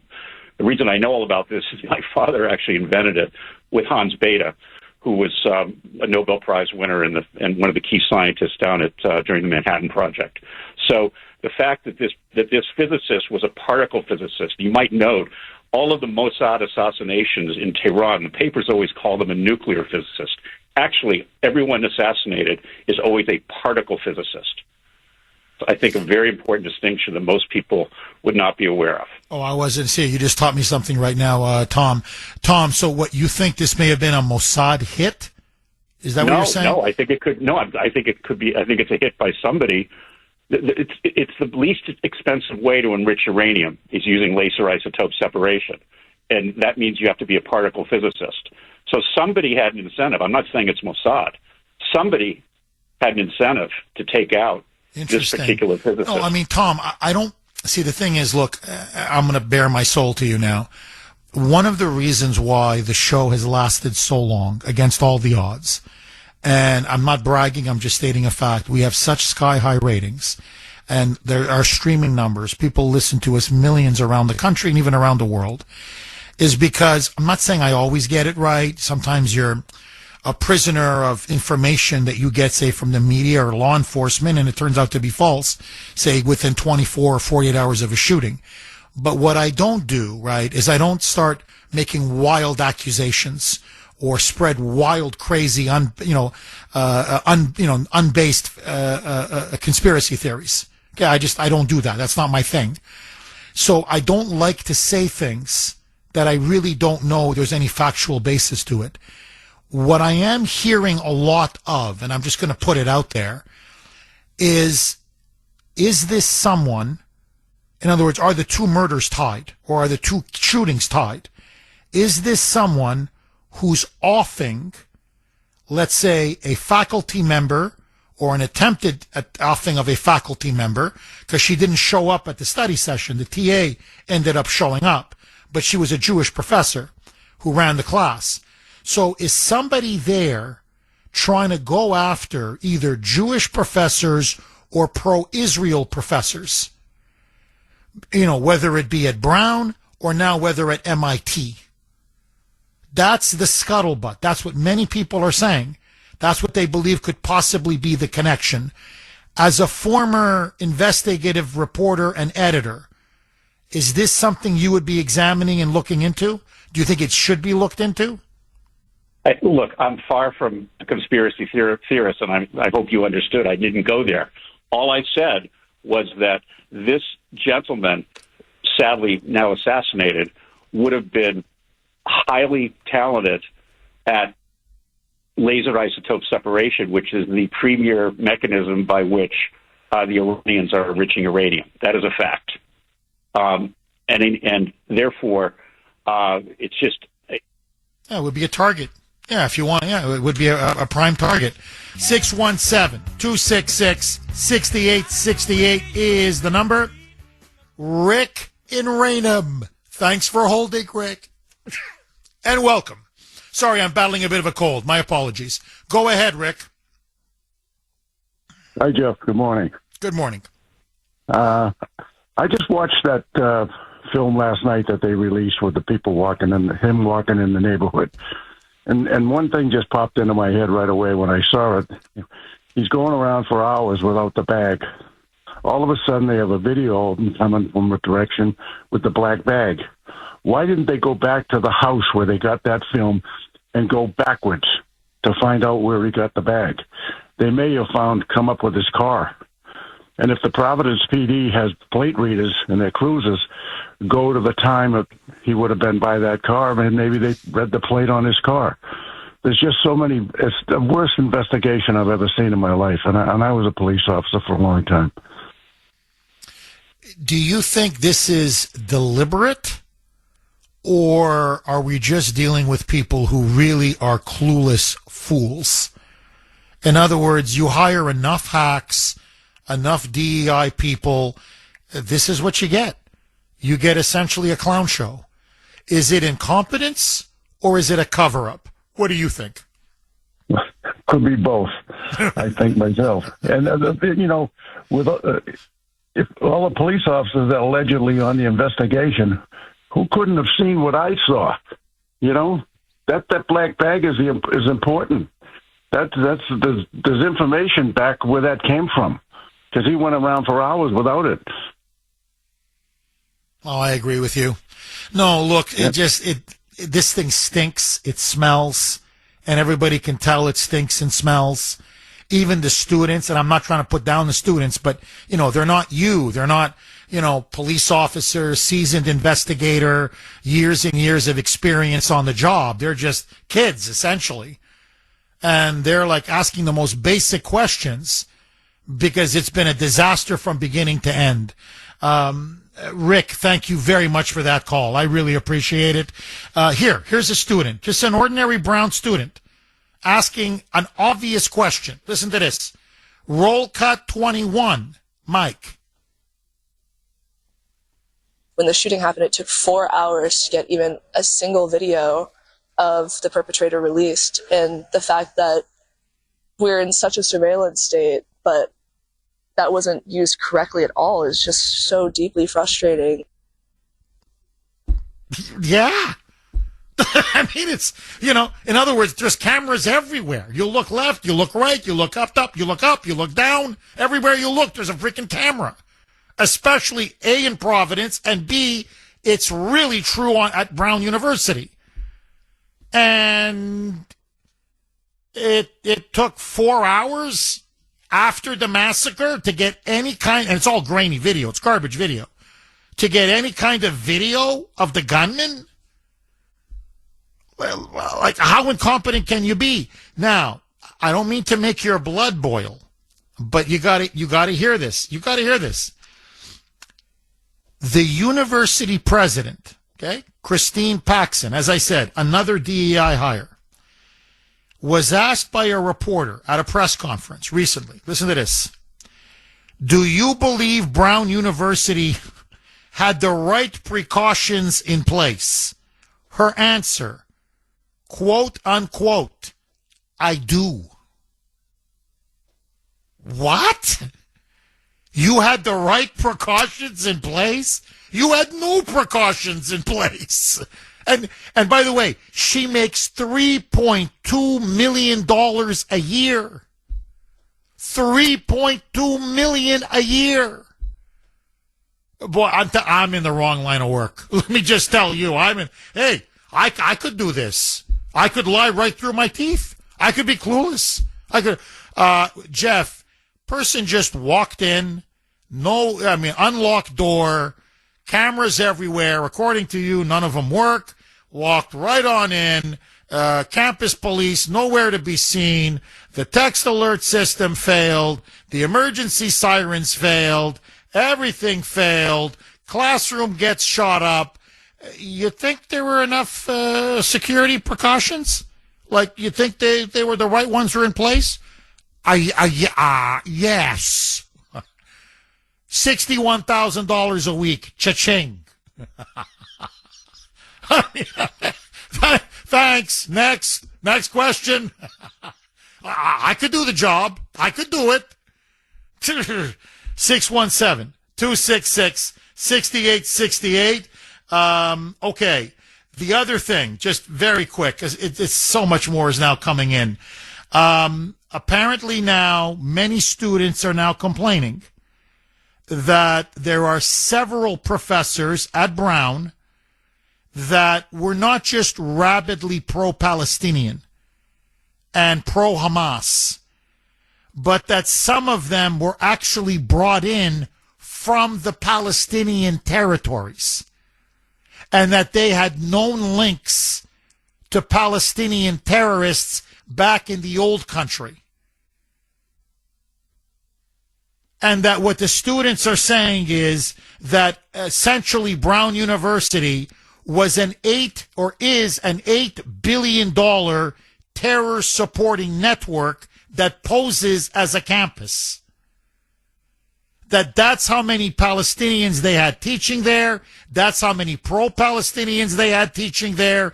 That's how many, the anti-Semitism, the Jew hatred, the support for globalize the Intifada, the coddling of terrorism or justification for terrorism, Islamic terrorism, that it was notorious at Brown University.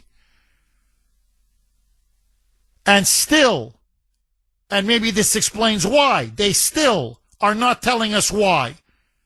They're refusing to tell us what the shooter yelled or shouted just prior to opening fire and gunning down 2 and wounding 9 other students. 617-266-6868. You invite the Intifada, you then become the Intifada. Forrest on the North Shore. Thanks for holding, Forrest, and welcome. Good morning, Jeff. Hi, Forrest. Happy holidays to you and everybody at the studio. Merry Christmas. All the best to you. Happy New Year to you and your family. And Merry Christmas, my friend, yes. So did I hear that the president of Brown admit that it was the shooter? It was the actual shooter and not the gun? When has the Democrat ever said it was the shooter? She's panicking so much, I don't think she was thinking what she was saying when the words came out of her mouth. But it has to be the only university in the country, Jeff, where there aren't cameras everywhere in every building on a campus. That makes no sense at all. Well, they have over 800 cameras. They have almost 1,000 cameras on campus. Now the claim, and that's the other thing, just to show you how, again, I don't want to be insulting, but I'm sorry. This is how stupid they are. This is what I mean when I say it's a clown show. They first said that they don't have many cameras. Then it came out and said, well, no, you have nearly 1,000. What do you think, we're dumb? Okay, well, we do have cameras. So then they said, well, the cameras, many of them don't work. Now, of course, that could lead to lawsuits. And I think their legal team said, no, you don't want to say that. Are you stupid? They're going to sue the pants off of us. Oh, okay. So now they say, they do work. They just, for whatever reason, it's just one hell of a coincidence, there were so few in that engineering building, and there were so few on the direct path that the shooter took, that they couldn't get a good shot. So that's why they're not releasing it. So there you go, Forrest. That's what they're telling us now. And that makes zero sense. They're hiding something, and eventually it's going to have to come out. The other thing that sits in your back of your mind now is, after all this time, and all these mixed up answers and excuses, is the person they find actually going to be the person that did it, or is it going to be an scapegoat just to close the case? Well, that's the thing that I thought was most disgusting, is when they tried to pin it on that guy, Benjamin Erickson. This white military guy. And that was within 24 hours. They said, no, that's him. And, of course, they were clearly framing him. So you're right. You tried to frame one man before. If they make an arrest now, I'm going to look and say, this is very suspicious. Are they trying to frame a second man? And my other fear, Forrest, and I want to give you the final word, is so much time is now elapsing. If this was an act of a foreign terrorist, or say a student or a faculty member, but they say they come from a foreign country, like in the Middle East, now they've had plenty of time to leave.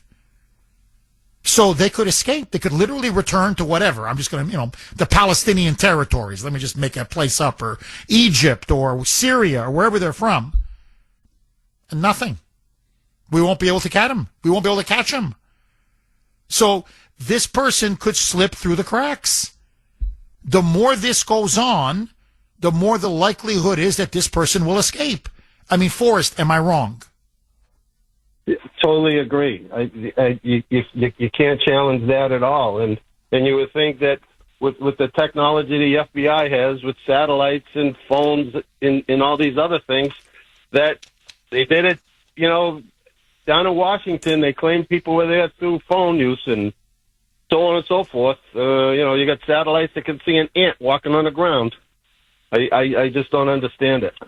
There's something that they're hiding. There just has to be. Oh, it's a cover-up. Oh, there's no question. It's a bad cover-up. It's an incompetent cover-up, but it's a cover-up. It's like the Three Stooges were told you got to cover this up. Like, that's what we're watching in real time. Except I think there's 5 Stooges. But anyway, you know what I'm saying. Forrest, all the best to you and your family. Thank you very much for that call. Okay, quick text. Dr. Grace is right now waiting in the bullpen. So this is it. Here it is. You can text us 70470. This is from 781. Holy shamoli. Jeff, I have a daughter who goes to Brown University. Your audience needs to know certain basic facts. It costs $102,000 a year to attend. Wow. Wow. Okay. $102,000 a year to attend. It has an $8 billion endowment. It pays President Paxson $3.17 million a year. So they rounded it off to 3.2 million. Okay. 3.17 million a year. This I did not know. And this is disgusting. I mean, you want to talk about highway robbery. It receives $184 million in tax money a year. So we, the taxpayers, are funding them with an $8 billion endowment? And they're charging $102,000 a year just to attend?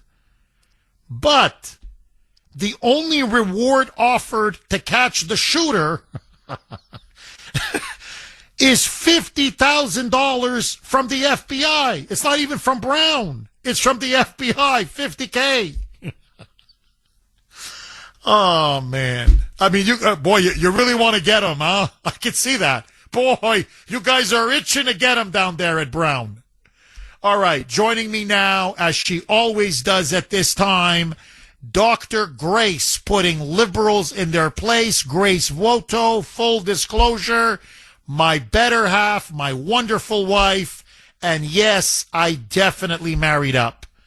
Grace, I gotta ask you, is this colossal incompetence? Are we talking about the mother of all clown shows? Or is this a deliberate cover-up? What say you?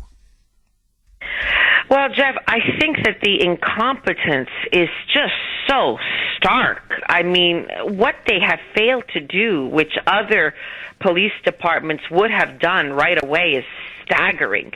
As you've mentioned many times, the communication with the public has been horrendous. They failed to block, do a 10 block perimeter just immediately. This is something that any other police department would have done to prevent the shooter from getting any further away. They only started looking for videos 2 days after the shooting, and they were only interviewing students, witnesses, a day and a half later. I mean, this is staggering incompetence. And at the same time, we have our esteemed FBI director, Kash Patel. Well, we got good news. He's got a girlfriend, Jeff.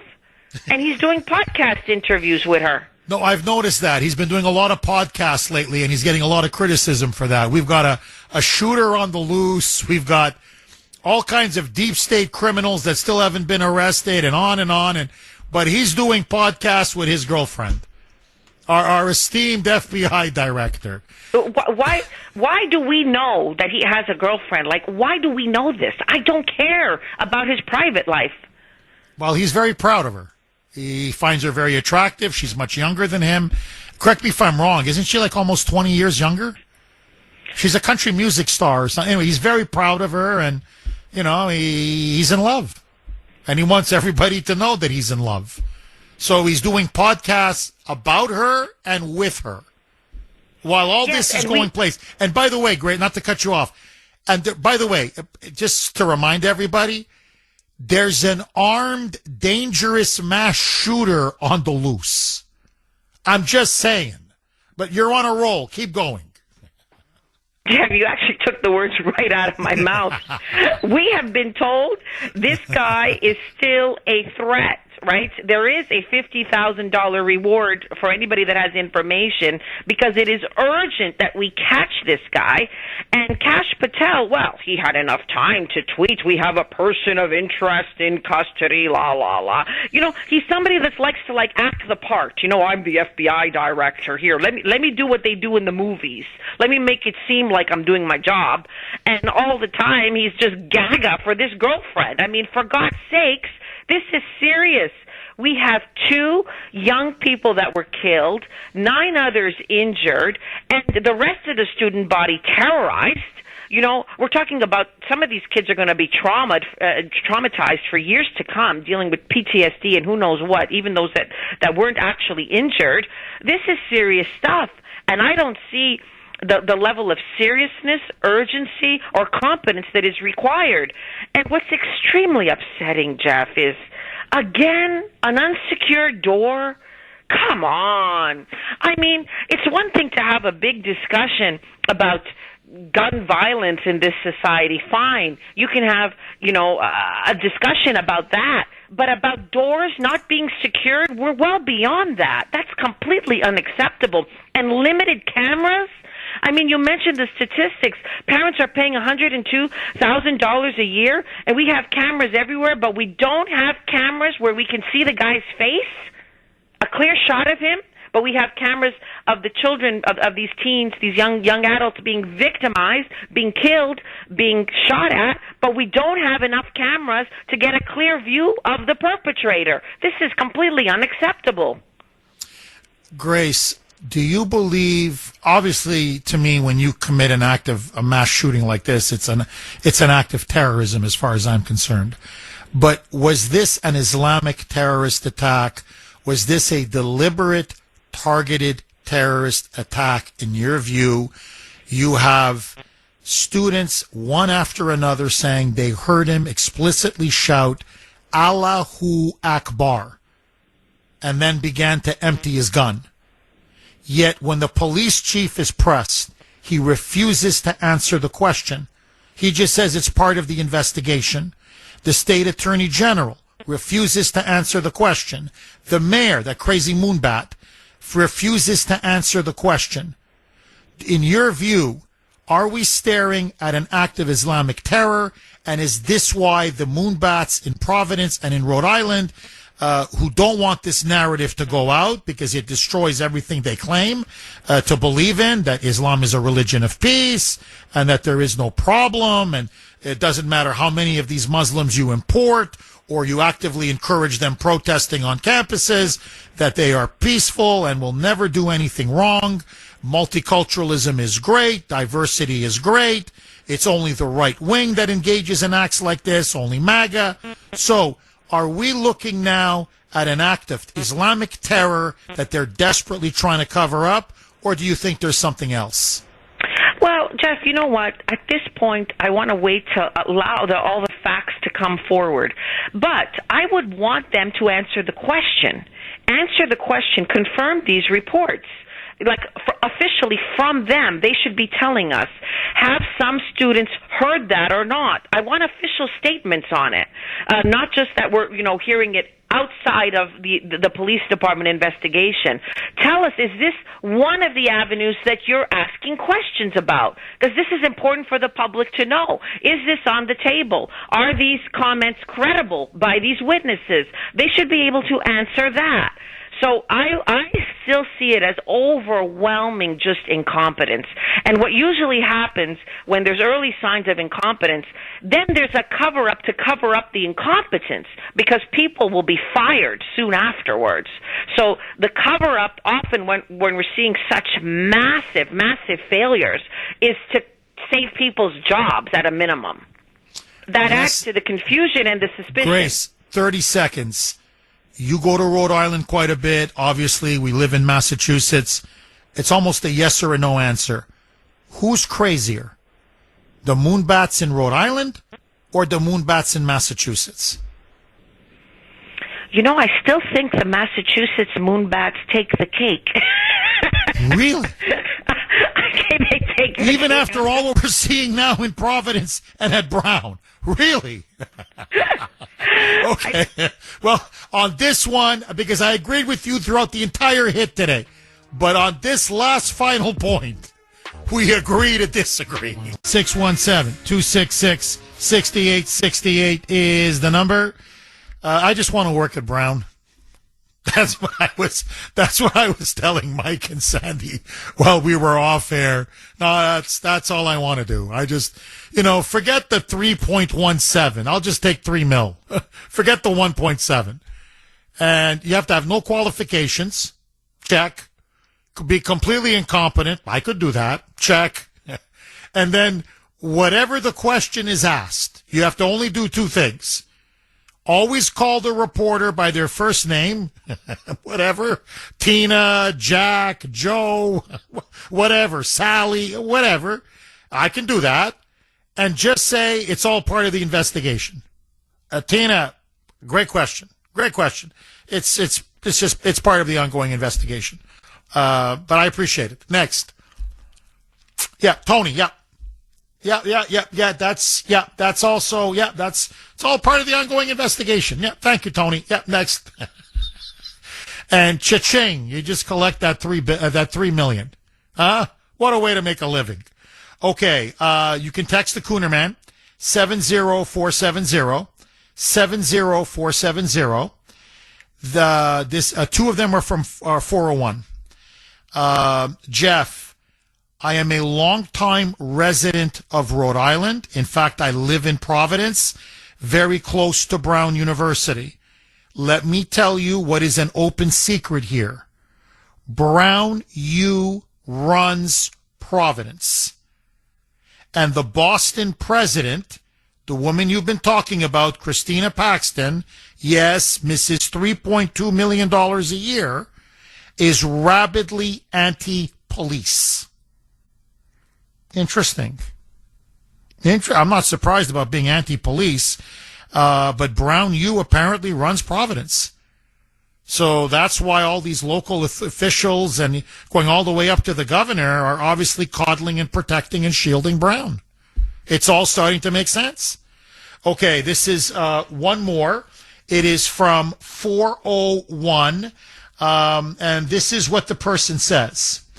Jeff, as a Brown retiree 10 years ago, I can tell you that as of 10 years ago, there was very little security.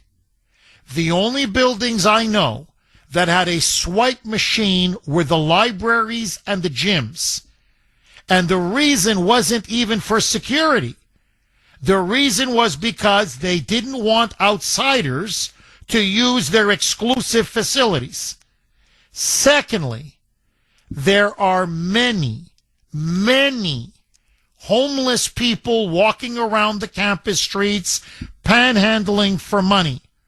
Therefore, the video footage of what you're seeing from residential homes that is being replayed repeatedly on TV of a man walking near the building does not necessarily have anything to do with the shooting.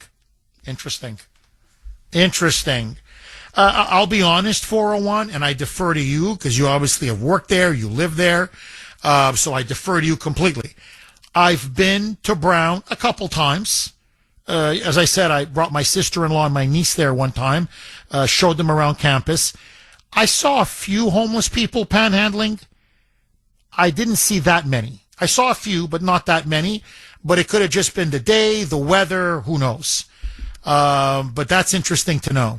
617. So maybe the photo, the image they're sending us may have nothing to do with the actual person who committed the massacre. 617-266-6868 is the number. Okay, let's go right back to the blazing phone lines. Dan in New Hampshire. Thanks for holding, Dan, and welcome. Thanks for taking the call, Jeff. My pleasure. You know, it's really ironic that everywhere that's heavily secured with cameras, that none of the cameras work, or they don't have a security team, or somebody doesn't show up to work. I mean, it always seems like the Liberal Democratic Party has plenty of coverage for themselves when something goes bad for them. But when it looks bad for them, we never hear about it. And this another thing you haven't brought up. Look at Harvard. They were shipping out body parts out of the back room. The guy just got sentenced for doing that. Have you ever heard anything more about that? Do you know that there were Jewish body parts being sold all around America? I mean, let's face it. They are so dirty, not only with the money, but with their cover-ups, because they're entirely encompassed because they're protecting their ideology. If things were 50-50 and you had, a Republican contingency, they wouldn't dare to pull this off because they'd have people watching them. But what it is now is that, they've got it 100%. They can do whatever the hell they want. They can, the governor, the attorney general, the mayors, the sheriffs, you name it, anybody in power, if you're not in lockstep with a Democrat, then you're out. And if you want to speak against them, oh, God forbid, you don't have a job no more. So think about, Harvard itself. That was a huge cover-up that's still going on. I happen to know some people that are involved with that.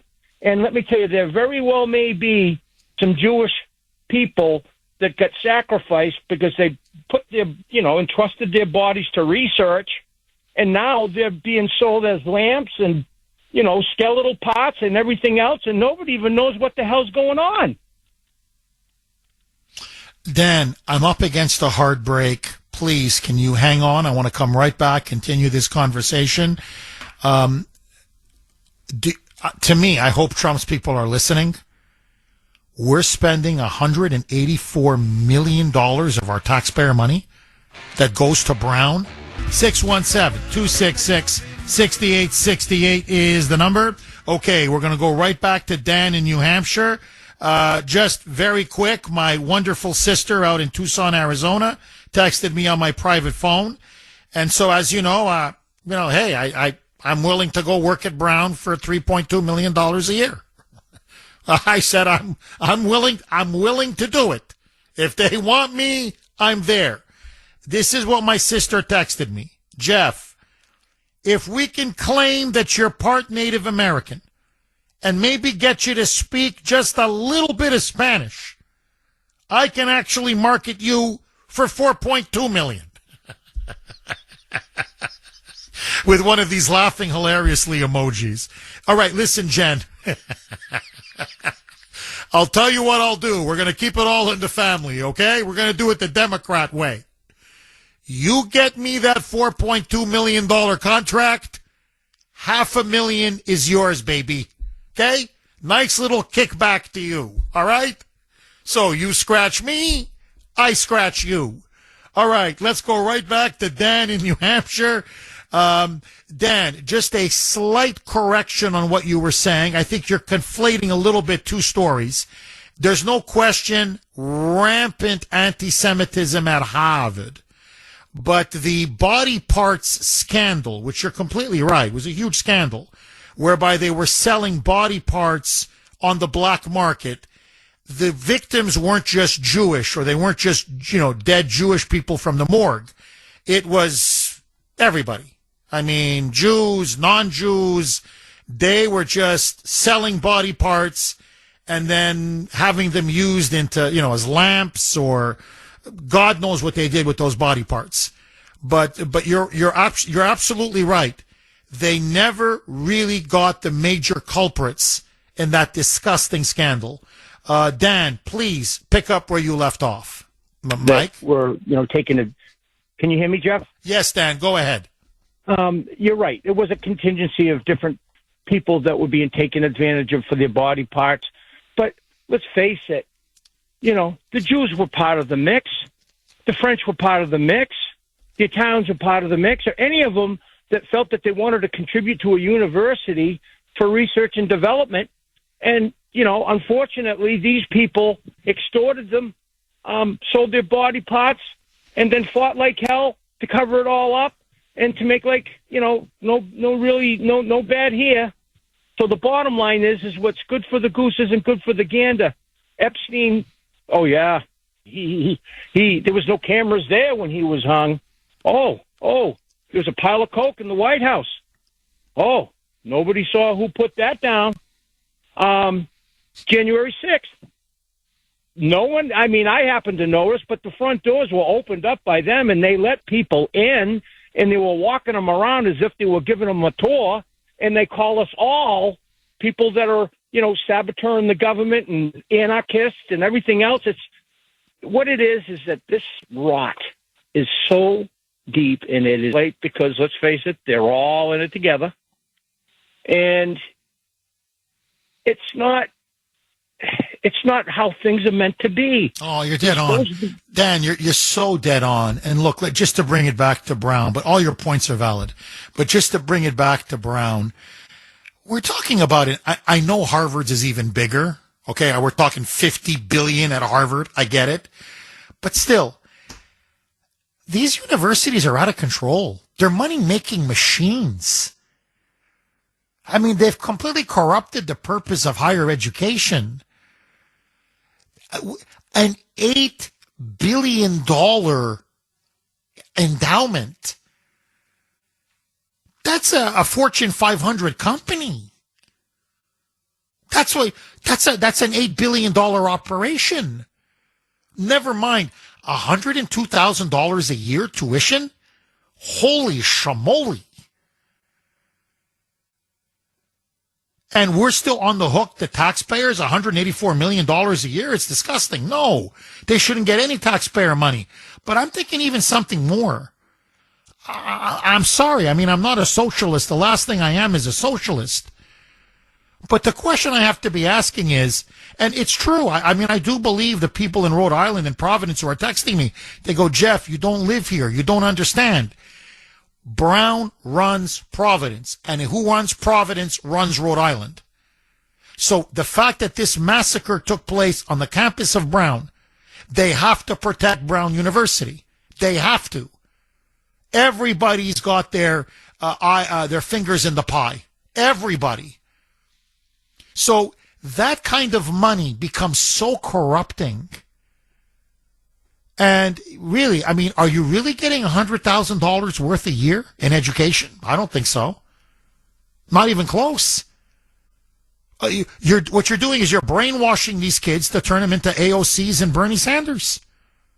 You don't have to spend $400,000, $500,000, $600,000 of your hard-earned money to have your kid come back and be like Bernie or AOC. Just send them to the Democratic Party summer camp. That's it. That's all you got to do. Just, you know what? Intern for the DNC. Don't worry. You'll be spouting their talking points in no time. So we're looking at massive corruption, massive abuse of power, a massive conflict of interest, now a potential massive cover-up. And it's obvious.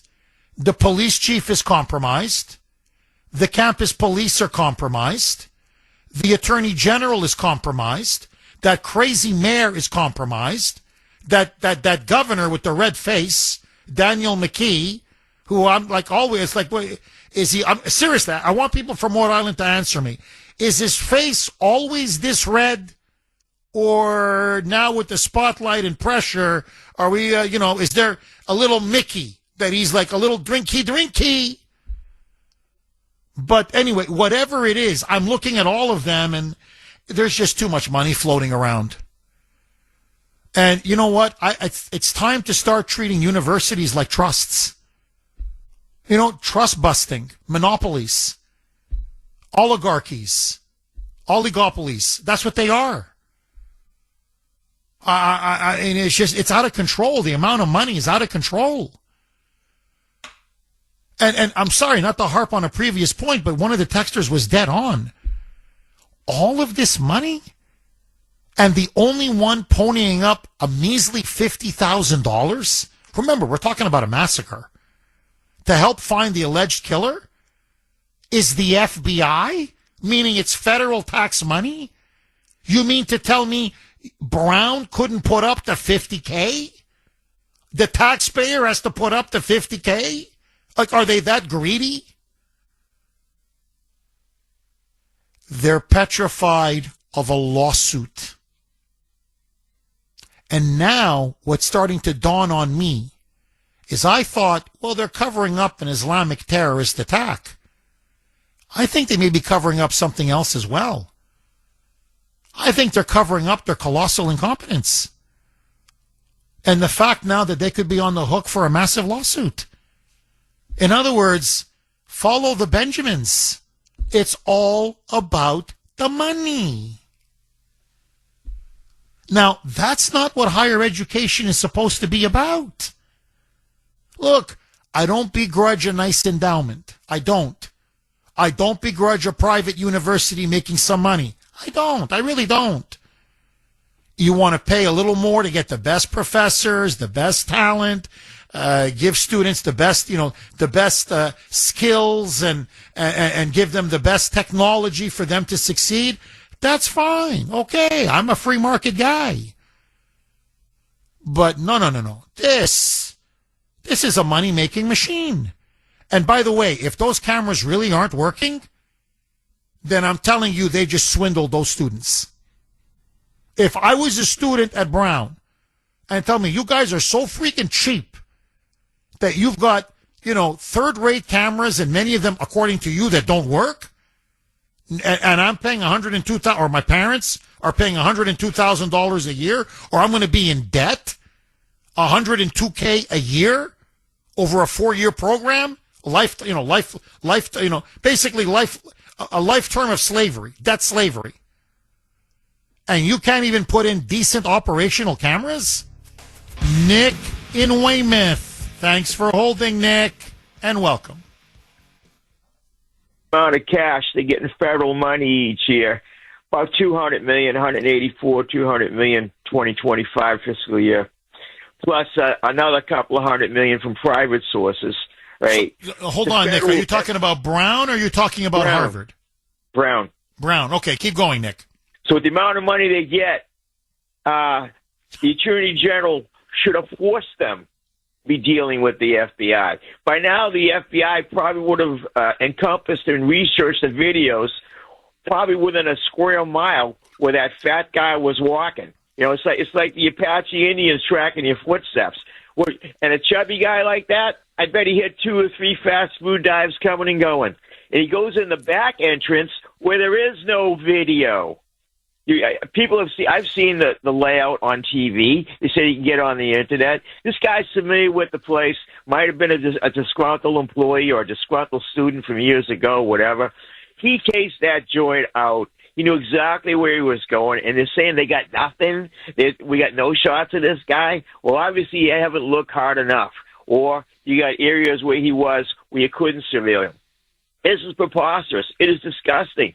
I hope that some of these people sue the hell out of them for the laxity in protecting the people who work and go to attend that institution. It's horrible.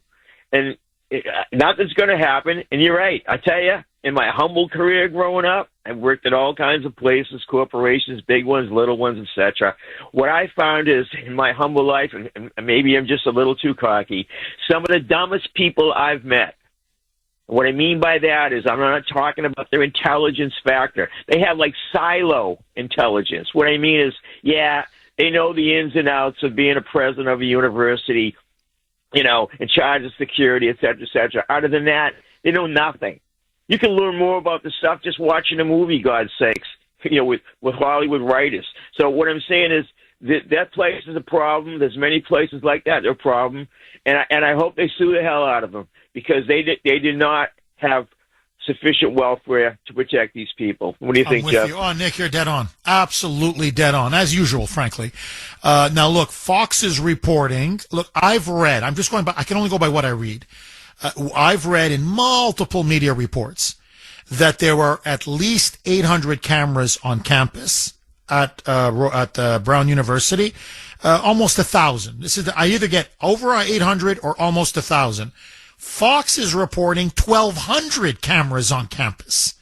Okay, so I'm going low. They're maybe going a little high, but whatever. So if Fox is correct, and I have no reason to doubt Fox, 1,200 security cameras on campus? And you couldn't get me one shot of this fatso going back and forth, walking all over the campus? You've got to rely on grainy video from streets in the neighborhood, residential homes in the neighborhood? No, nobody's that incompetent. I'm sorry. No, I mean, it's incompetence. Don't get me wrong. You're dealing with idiots, but nobody's that incompetent. So there's something going on, which is making me suspicious. I could be wrong, but I suspect. Are we dealing with a student? Are we dealing with a faculty member? Are we dealing maybe with a former faculty member, a disgruntled faculty member, a former student? I'm looking at this and I'm like, are they trying to cover their rear end? Because there's a massive lawsuit potentially coming. Because that's a lot. I don't care if it's 800 or 1,000 or 1,200. Okay, take your pick. That's a ton of cameras. So to me, this screams cover up. It doesn't reek cover up. It screams cover up. Thank you for that call, Nick, as always. Giuseppe, I love that name. Giuseppe in New Hampshire. Thanks for holding, Giuseppe, and welcome. Hi, Jeff. This is my first time call. Welcome, Giuseppe. Go ahead. I'm a security professional, and I just wanted to comment on some of the different types of monitoring techniques that they might have over there at Brown University. Okay, Giuseppe, I don't mean to rush you. We've got about a minute. So I just get right to your point, okay? Go ahead. Most cameras are tied to a hard drive. And sometimes when the hard drive is full, the information goes to a cloud-based system. So depending on what time they have, a camera alone doesn't store pictures in memory. Remember, it has to go to a hard drive. And so they have to, somebody could shut that off. And the point you made about the back door being open in maintenance areas, somebody could lock that out so that anybody can go in. And there's a lot of variables that can be controlled by the security company. Just like in a prison, they could push a button and open a door. Interesting. So you're saying, I don't want to put words in your mouth, but the security firm or company should be looked at as well. Not saying making any accusations, but they should look at this as well.